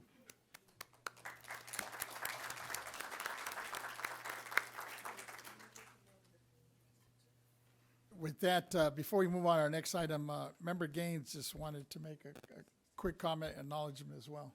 Yeah, great. Thank you so much, because I just want to thank Assessor Parrish for the comments that he made, because they were spot on in terms of the California Assessors Association and what you did for us on ACA 11. That was a courageous support on your part, and we really appreciate your willingness to support an elected board of equalization. And the same goes for Controller Malia Cohen. She was just all over the issue. She was meeting with Republicans, with Democrats, and was very vocal about the value of the BoE. And those were two surprises that happened through that whole process. And our battle that I think continues. And I'm very excited about the future for the BoE and what we can do. I think there's opportunity for additional duties that we can perform that are of value to our constituents, and we're talking about some of those right now, and we'll talk about more in the future. I also wanted to highlight Assessor Jordan Marks for the work that he's done with disabled vets. And you know, he's from a county that has a lot of veterans, and he's doing a good job in that respect. And also what he did on the Prop 8s, which he informed me will probably just be for 1 year, but there was an opportunity to provide savings for constituents in that little blip of declining value. And so I want to thank all of you for your participation. Look forward to the breakout session. And I'm very positive about the future. So thank you. Thank you. Before we move on to our next item, I'm hearing from staff we need to take a quick 5-minute, just a little break, and then we'll reconvene. Stretch break. It's 11:51, so I guess 11:56. Thank you.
roundtable discussion.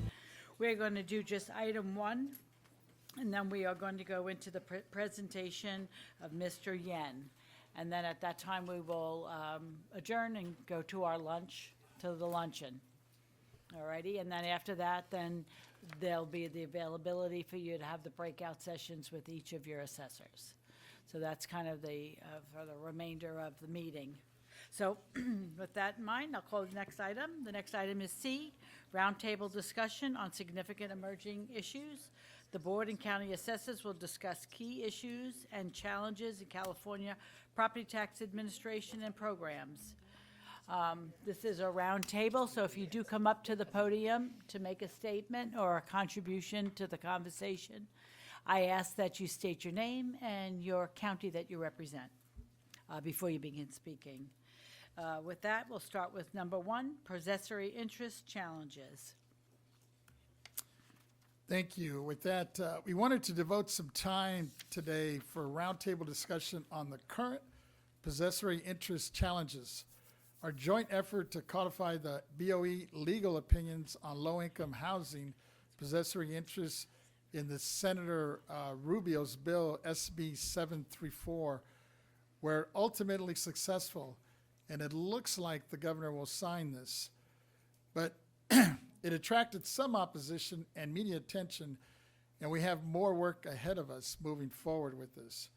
So this agenda today will include the possessory interest challenge in general, and then we'll talk about a little bit about the possessory interest challenges for low and moderate income housing. And then the third one I have here is possessory interest challenges related to the valuation and efficient administration. With that, let me ask who, let's see, what do I have here?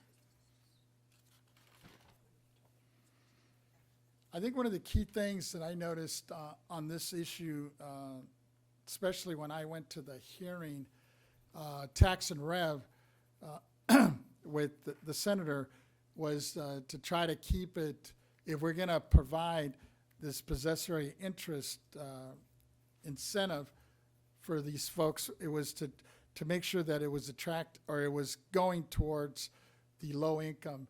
I think it was 80 AMI, because there was some folks that were interested that came and testified, some cities actually, that were working with some developers, and they wanted us to bump that up. And I just thought it would be, as it is, I know for you and your counties, for some this would be a financial hit, and we didn't want to create a situation where if we lifted it from 80 to, let's say, 120, it would be more lost revenue for some of the counties.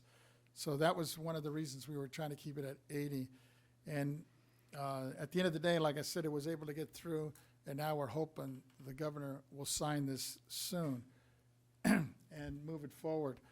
But that, let me open it up and see if there's anybody from some of the counties that are represented here today that would love to come up and speak to this. And I see Claude in the back. Come on up, Claude. Claude Plerish.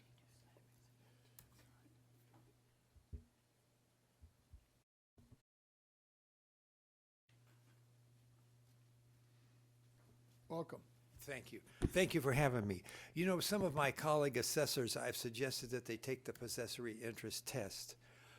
And being a member of the board, I was familiar with possessory interest. And I took the test when I was first elected in 2015. And I passed the test. And it explains the concept of possessory interest.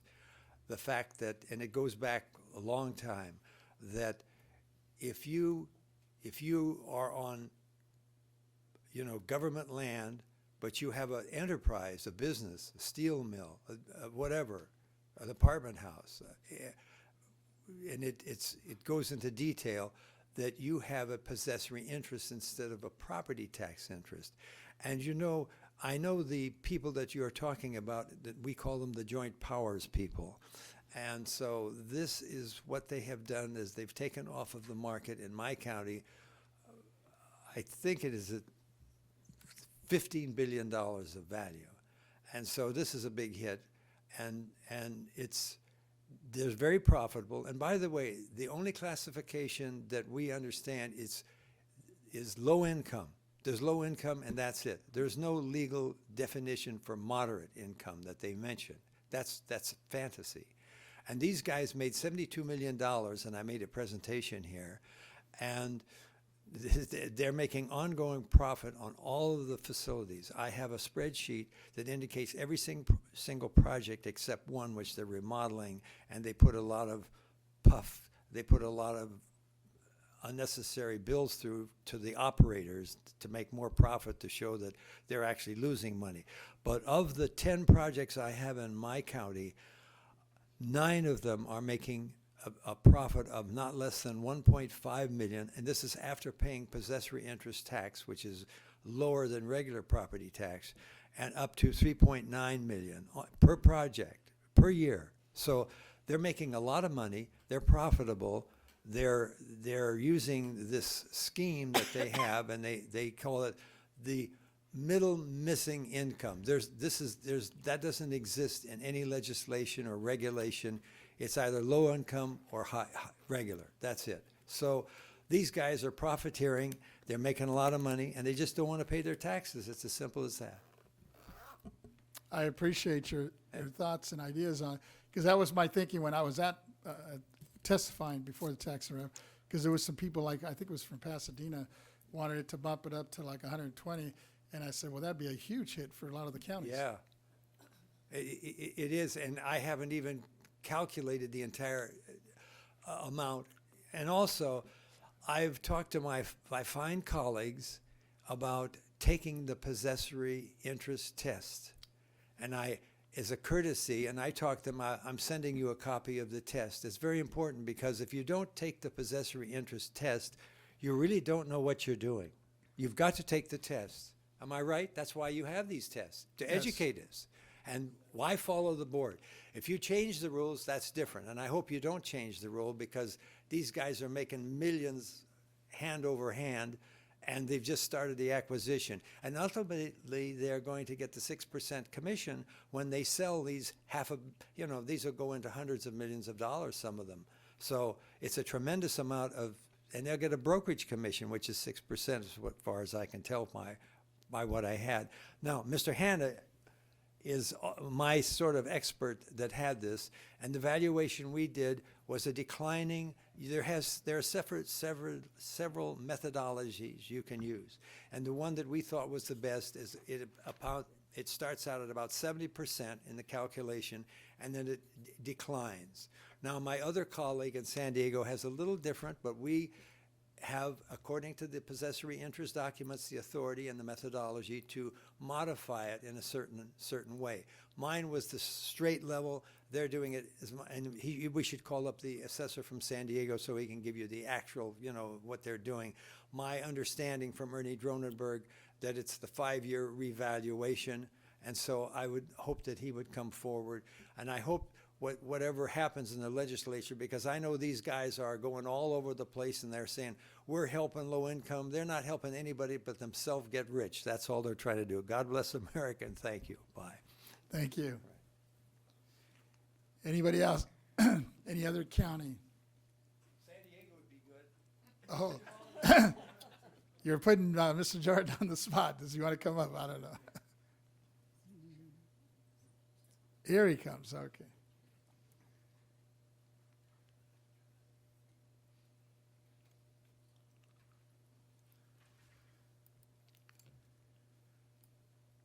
Welcome back, Jordan. Thank you very much, Mr. Chairman. I'm not going to comment about the specifics in San Diego County. What we find is each of these projects are uniquely structured. So, but I will say, we do have a lot of folks that are trying to find answers to housing. And I know that we're seeing school districts, municipalities, private funding sources look at everything on the table. So I want to applaud folks that are looking at middle-income housing. I always encourage them to talk to their assessor's office first. And I think what we're finding in this case is they did not. And so we are partners. I will say that about all of my colleagues in the state, 58 counties. We are your partners in housing. We are your partners in understanding the complex laws, much like the Board of Equalization is. And so in this case, I think we found folks that did not fully understand the property tax rules and its implications. We're working with them so they can understand the rules and be a great partner in a solution for not only low income, but middle income housing. And I think that that is a task that we all have upon us, is to help give guidance and find the best path forward without undercutting the revenue that some rely on, and at the same time finding a solution that I know I have 450 staff members, and there are things that I lose sleep on, and one is their housing. So I know I'm not alone in this. I know it's probably for the same for the Board of Equalization staff. It's for the public sector, the private sector. We're all partners in finding a solution. And so I don't look at our job as to pick a side or the other. Our job is to call balls and strikes and work together to make sure people understand how they can achieve what their goal is properly and without impacting tenants and folks across the state. So thank you. Appreciate it. Thank you. With that, and for those that maybe haven't heard, we are going to do a housing hearing down in Southern California and actually in Santa Monica on October the 19th to hear from a lot of the folks from the different counties and nonprofits and for-profits that are in this arena of trying to create more housing throughout the state of California. So you're welcome to participate either remotely or in person as well. With that, Mr. Chiketi, do we have any written comments on this? Well, first of all, I just want to make a correction for the record. The meeting in Santa Monica is in person only. There's no I'm sorry. hybrid feature. Thank you for the Just to correction. make sure we have that clear. Okay. I don't believe we have some people who are joined us via the hybrid today, and we have someone who's monitoring it. And if someone would like to participate, they could raise their hand and make a notification, and we will recognize them if they would like to speak on these panels. But thus far, we haven't had anybody who's asked because they're in communication on the hybrid, so. Okay.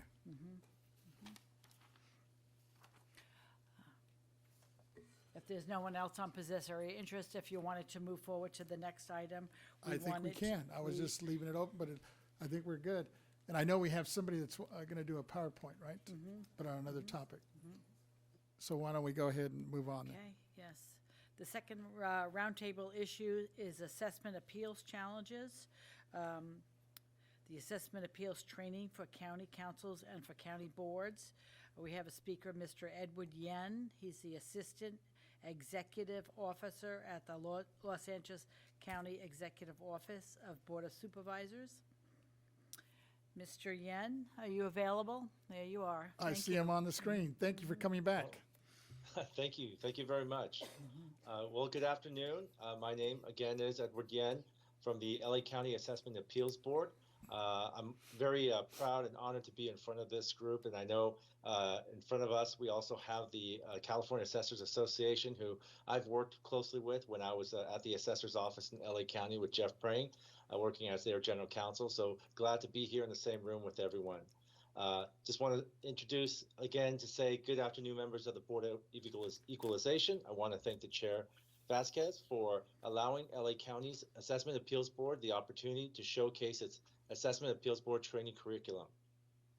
Our training program is designed to help Assessment Appeals Board members become more familiar with the state's property tax system, Los Angeles County's process and procedures, and the unique challenges faced by property owners in the county. The training program includes a mix of classroom instruction, case studies, and role-playing exercises. This past year, our Assessment Appeals Board management developed and revised practices and procedures to improve access and utilization of our online application appeals portal, as well as content on our website. We have also proactively reached out to stakeholders, including LA County's Assessor's Office and tax advocates, to obtain feedback of potential recommendations on process changes. This training curriculum overview will provide you a high-level explanation of some of the changes our county's Assessment Appeals Board made in training our board members, hearing officers, our staff, so that they may stay up to date on the latest developments in property tax law and assessment practices. If you can move to the next slide, please. Let's see. I don't think we're seeing a slide here. Hold on, it's Oh. coming. Okay.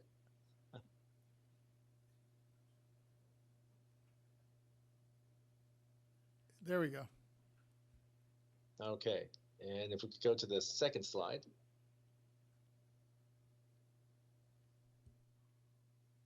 All right, so acting in a judicial capacity, the Assessment Appeals Board conducts the assessment appeals hearings and makes fair and impartial decisions based on the evidence presented at hearings on all property tax disputes between the taxpayer and the assessor's office. The AAB currently maintains, or our AAB currently maintains 54 appointed board members to serve up to 8 boards a day with another 4 hearing officers to manage our less formal hearings. Each Board of Supervisors office appoints 14 members. Each Assessment Appeals Board member serves 3 years, may be reappointed, or may be released at the discretion of the Board of Supervisors. We currently maintain up to 8 Assessment Appeals Boards, which allows us to maximize our Assessment Appeals Board members and our staff's time. Our goal is to ensure that each Assessment Appeals Board panel will have dedicated and knowledgeable board members, as well as staff, to hear and manage the applications. And finally, according to statute, each of our Assessment Appeals Board members must have a minimum of 5 years experience in the fields of accounting, real estate, law, appraisal, or some other professional experience in the real estate field. Next slide, please. So the slide before that. Thank you. So why has our county emphasized training? As you can see based on this chart, our county receives anywhere from 11,000 to 21,000 applications each year, with last year being kind of an outlier at 11,000. The next largest county receives about 5,000 to 6,000 appeals a year. The types of property and reasons for filing an appeal are many and complex. As noted in the chart above, there are approximately 10 common types of properties we evaluate. However, that doesn't include those properties that are unique or difficult to value. Additionally, the reasons for appeal are typically limited to the 8 reasons listed above. However, there are on occasions a new or unique appraisal theory that's posed by the assessor's office or taxpayer that requires legal or appraisal experience. Many of these appeals rely on an understanding of complex appraisal principles or the ability to read case laws. This highlights why our AAB staff focuses on ensuring that our members and staff are constantly learning about changes in property tax law. Next slide. So in addition to recruiting knowledgeable and experienced Assessment Appeals Board members, our county has focused on the training of our staff. Prior to the pandemic, we limited our training to 4 core principles: the reliance on providing the Revenue Taxation Code, California statutes, property tax rules, LTAs, and the BoE's Assessment Appeals Manual to our staff for them to review. We also cross-trained our staff in various units and sections by starting them in processing, then moving them to a clerking assignment. Our staff would then shadow experienced people to learn about day-to-day operations. And then lastly, we assigned staff to be teachers at the public education seminars where they offered information about the Assessment Appeals Board process. Next slide, please. So in this chart, in this upper half of the slide, we illustrate what we focused on with our training for our Assessment Appeals Board members. In the past, we focused on training based on the Board of Equalization's Assessment Appeals Board Manual, as well as our local board rules, statutes, annotations, and LTAs. We also provide on-the-job training for board members by allowing them to observe hearings for several months. And then we focus our studies on preparing for the self-study certification pursuant to Revenue Taxation Code 1624.01, wherein new members must complete their certification test through the SBE within a year of appointment. We encourage our board members to pass this test before they sit in on a panel. We also provided quarterly trainings focused on hearing procedures, appeal issue overviews, and some statutes and rules. So what we've done is we've now expanded the Assessment Appeals Board training, not only to our Assessment Appeals Board members, but we've expanded it to our staff. So along with the core Assessment Appeals Board training roles that we did in the past, which is noted above, we've also expanded it to the areas listed below. Here you'll see that we've augmented our training with subject matter experts.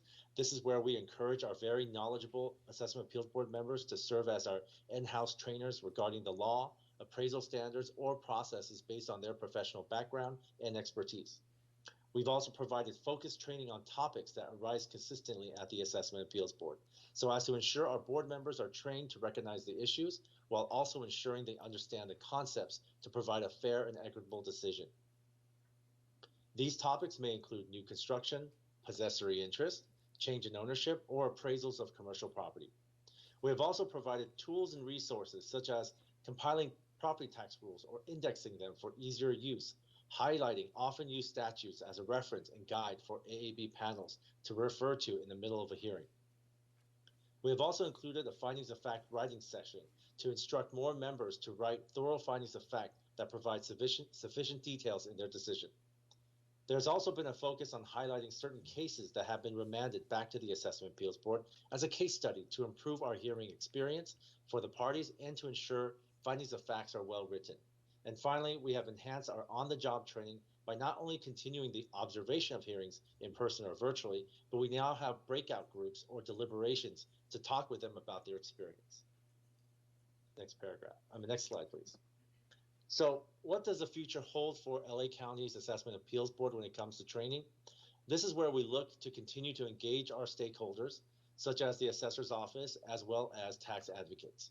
We design a curriculum to help Assessment Appeals Board members understand the property tax assessment process and the challenges we face in Los Angeles County. We understand our county may be unique in the volume of applications we schedule.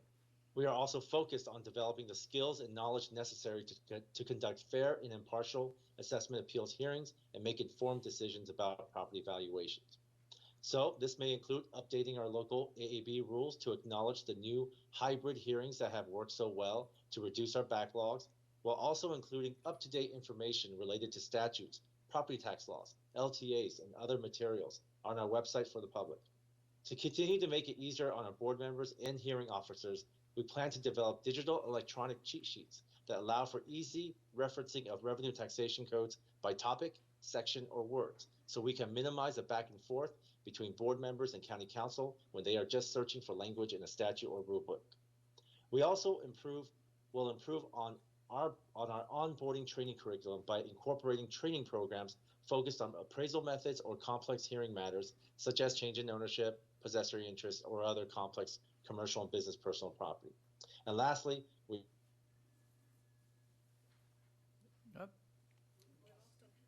encouraging more staff to train college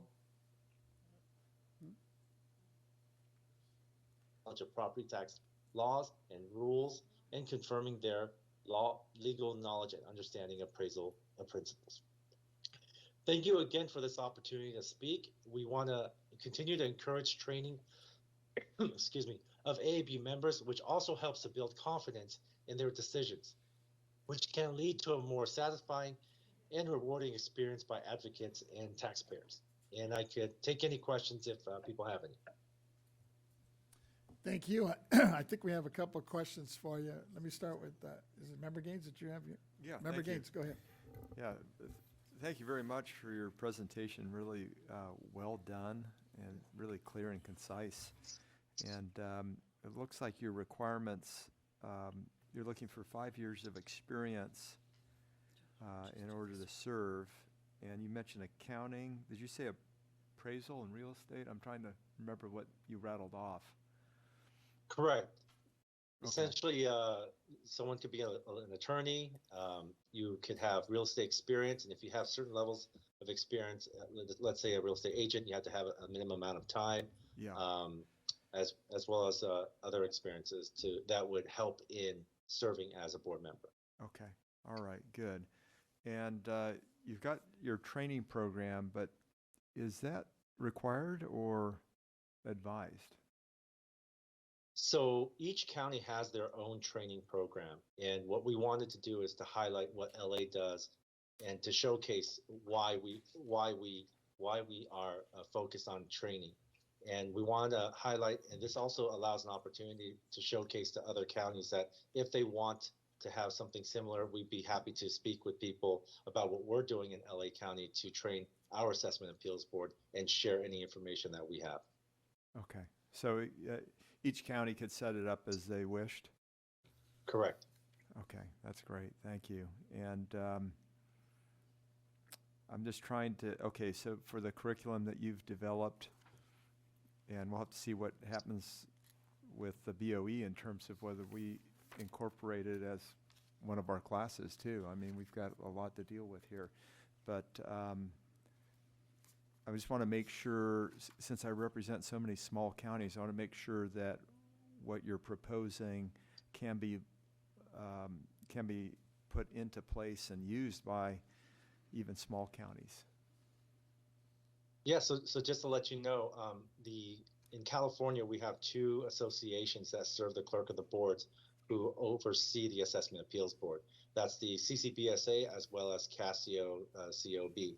And in both of these associations, we work closely with our colleagues in small to mid-size and large counties, and we share information like this quite often.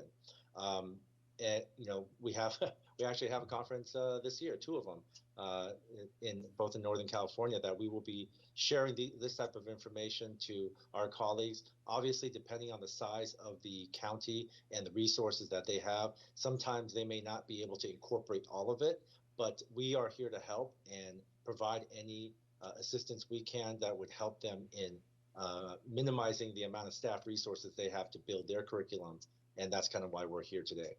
Okay, so it's your opinion that this curriculum could be used in any of the 58 counties? Yes, and many of the resources that we use, it's straight from your staff and Board of Equalization's website. So much of what we do is to synthesize and ensure that we're able to pass on the information and knowledge that the Board of Equalization already provides. Then it's a matter of trying to automating or systemizing certain references. So for example, LTAs or your, let's say, case law or even statutes, if we could find those that are used often in our assessment appeals board, because it may be different in other counties, then what we could do is we could shorten the amount of time of research that is needed for each panel as they hear different applications. Yeah, that's great. Thank you very much. Appreciate it. Seeing no other hands or comments, let me turn to any of the county assessors that might have a question for you. I see one coming up.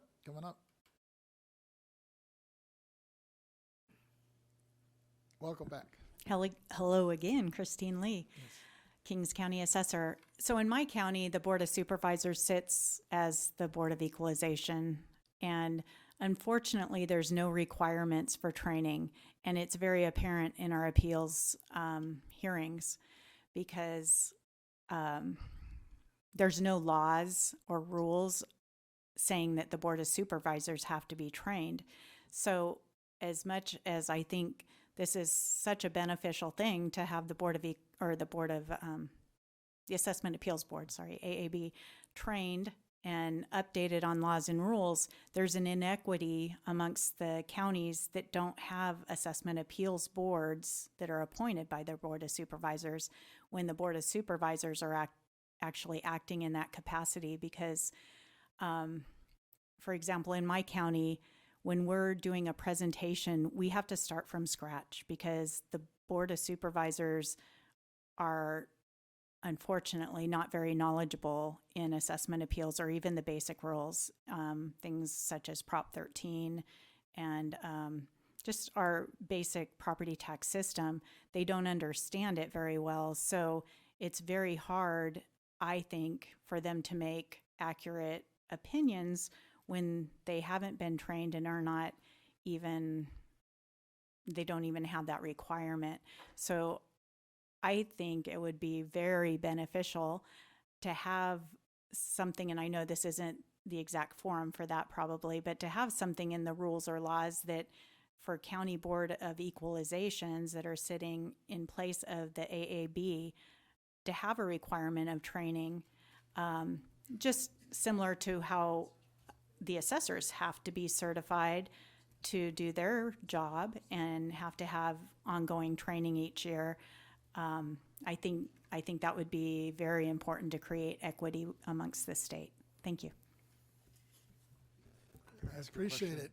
I I think ask we a had a question question? for you, Ms. Lee. If you come back. Assessor Lee, if I could, real quick, I'm just trying to figure out do you have a sense of how many counties has the Board of Supervisor act as the Assessment Appeals Board? You know, I don't know the answer Okay. to that, but I do know there's a few. I had that question posed actually by our grand jury recently. They asked who in the Central Valley had similar, well, who in the Central Valley actually had assessment appeals boards. And it was most of the Central Valley counties, but I want to say Mendocino maybe. There's a couple in the Central Valley that do not, and I didn't check throughout the whole state. Okay. Is that something that we could do at the BoE? Or maybe the CAA does that? Could you ask your membership? It'd be nice to know. There's about 15. 15, okay. Okay. Okay, that's helpful, thank you. Yeah, so you've got a jurisdictional issue. Right. Yeah, there's no requirement, so I'm not quite sure how you handle that.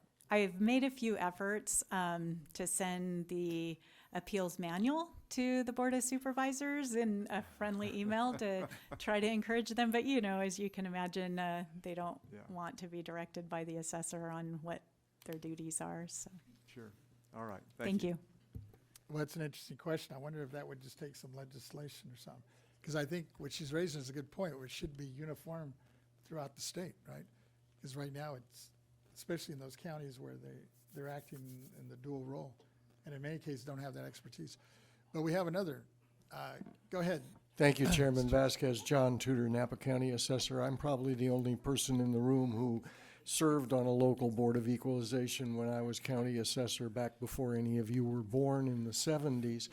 The reason that I am the assessor today is because, and I agree with my colleague from Kings County, it's not a great idea to have the Board of Supervisors be the Board of Equalization.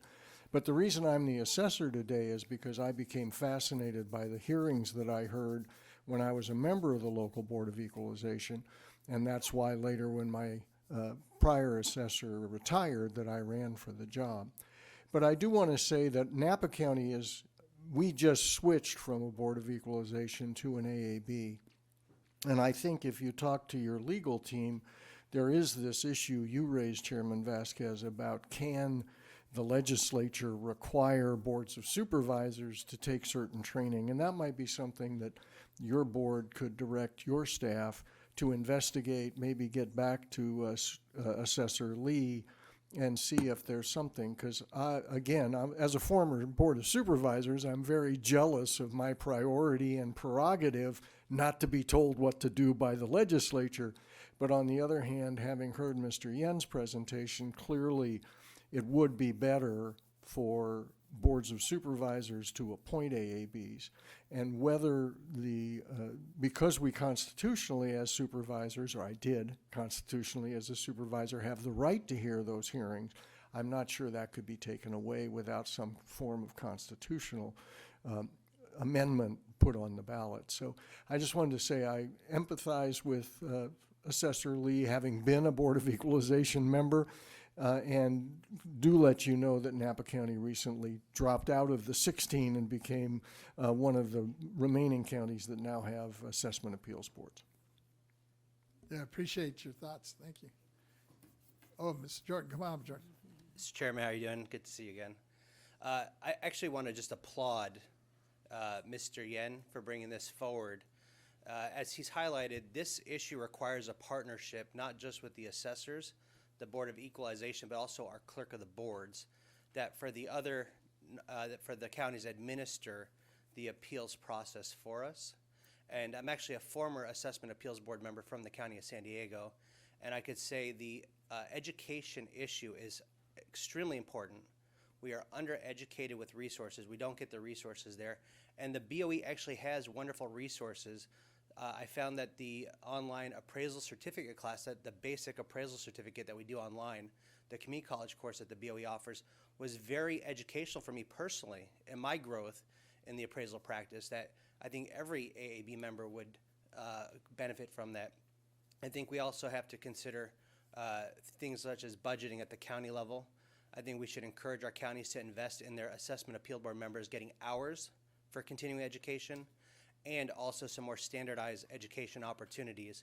And I thought the leadership yesterday, and I appreciate Chairman Vasquez and Vice Chair Lieber postponing passing something, but more in taking the opportunity to engage the clerk community that we have to bring in, the county funding community, even potential state funding for additional dollars to educate our AAB members would be really important, so no county feels the burden, and make sure that those resources are available. And I think that the BoE is well situated as an independent party to help bring education of basic ideas. I think Mr. Yen highlighted their resources, which I think are exceptional.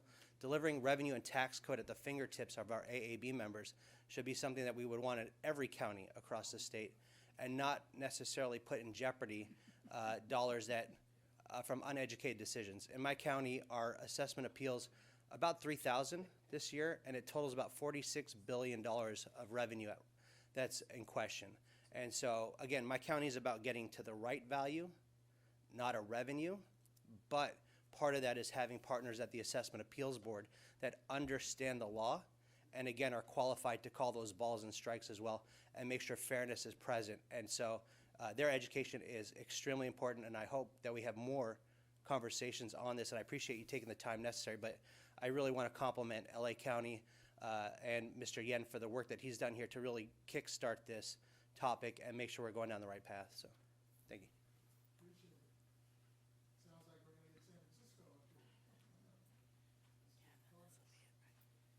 Thank you so much, Mr. Chairman, and to members of the board. Thank you for having me today. Joaquin Torres, Assessor Recorder for San Francisco. I just wanted to echo the comments that were being made by Mr. Marks from San Diego.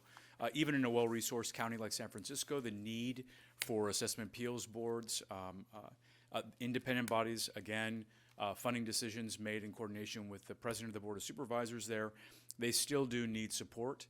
And I very much appreciate the way in which that support and training has been outlined in the presentation. We've already been in discussions with my staff about how we can make use of that to apply it in San Francisco. But again, I do think that level of proactive engagement with those independent bodies is necessary as well.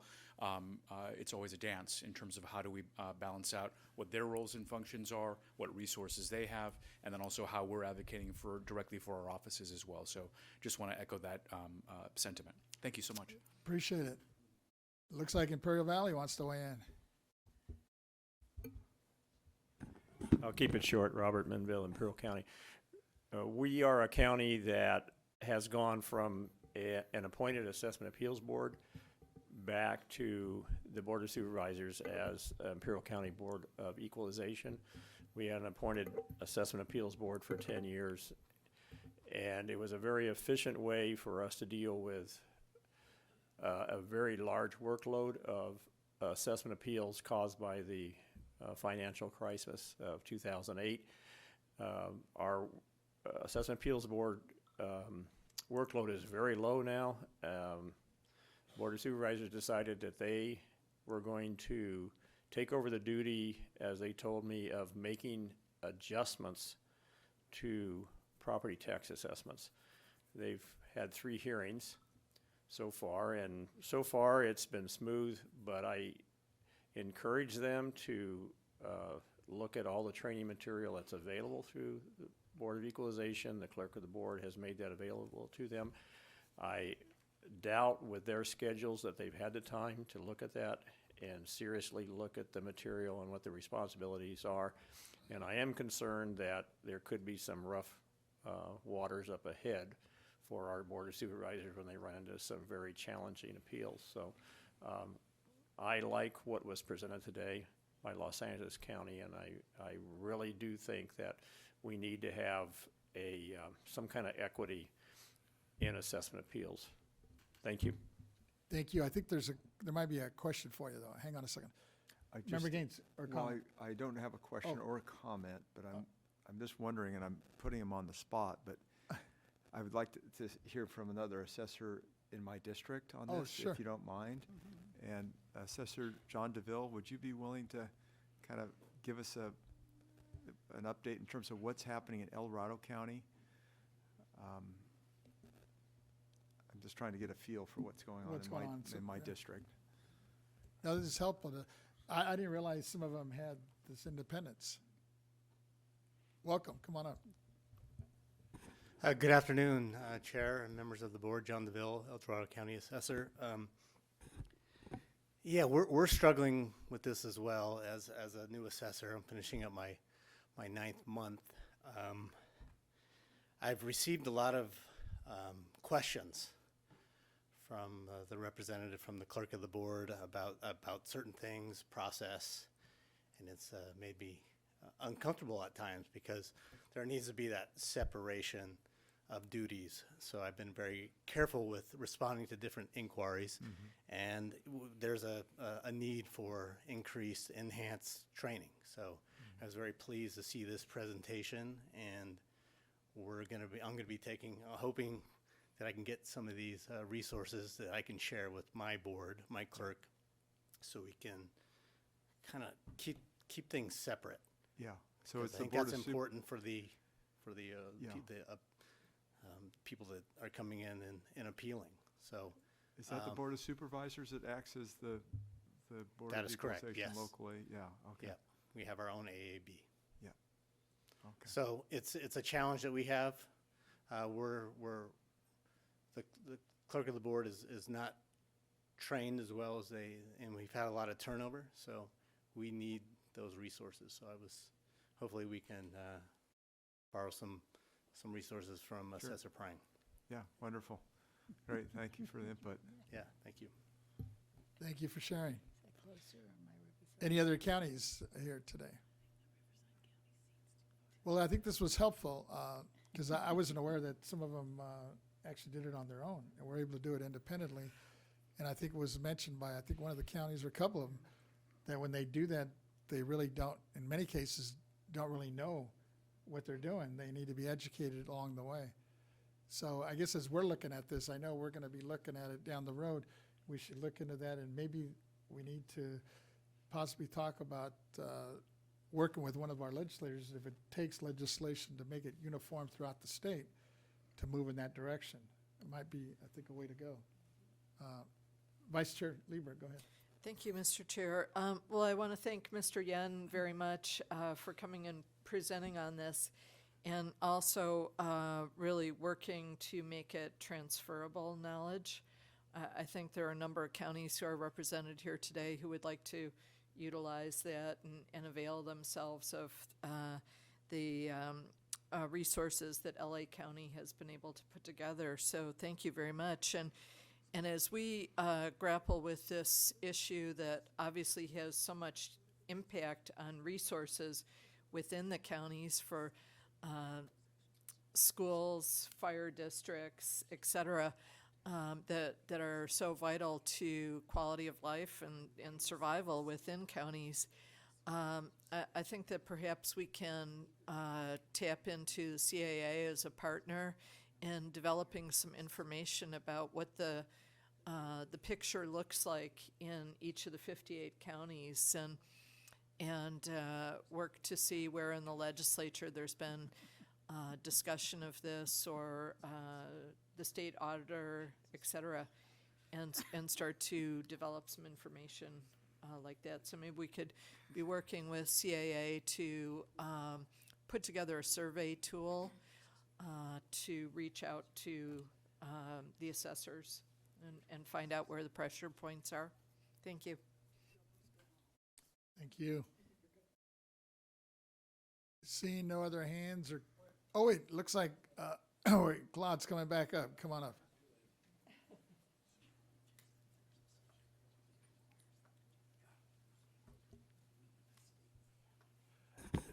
You know, as I was on the Board of Equalization, and it's clear to me that we do have to have legislation. However, the assessors should have a good assessment appeals board. So to get it through the legislature, a lot of supervisors will say, oh, we don't want that power taken away from us. The solution is that every county where the supervisors act on the assessment appeal board, that's great if they pass the test. If they don't pass the test, then they have to appoint somebody to act in their, that's create an assessment appeal board. That way, you won't have the supervisors opposing you as long as you give them the opportunity to continue doing what they want. If they don't want to do it, then they have to replace that particular individual with a assessment appeal board selectee like we have in our county. The supervisors will approve somebody to be on our assessment appeal board. So that's the solution and my idea of how you get it through the legislature without the supervisors opposing you. And I think that if they know what they're doing, that's great. If they don't, it's bad. Thank you for listening to me. No, that's a good point. You give them that opportunity if they want to conduct in that field or that arena and play that role, they need to pass some type of training, right? Which makes sense. With that, seeing no other hands, I think we're good. Mr. Yeah, I see you still on here. Thank you for your presentation. I'm glad you were able to come back and join us and give us the full-blown today. Really appreciate it, and I know we'll be circling back with you as we move forward with possible recommendations and new direction in this area. Thank you for your time. Thank you, Chair. With that, members, I think we're done. Ready to Well, go to adjournment? Yes. As we move into adjournment, let me just, I'd like to, unless anybody else has any adjournments, I have one, and it looks like there might be another one.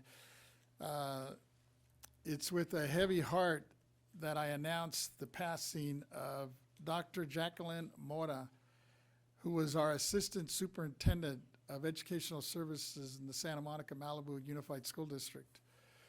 She fought hard for 5 months but didn't win the battle over cancer.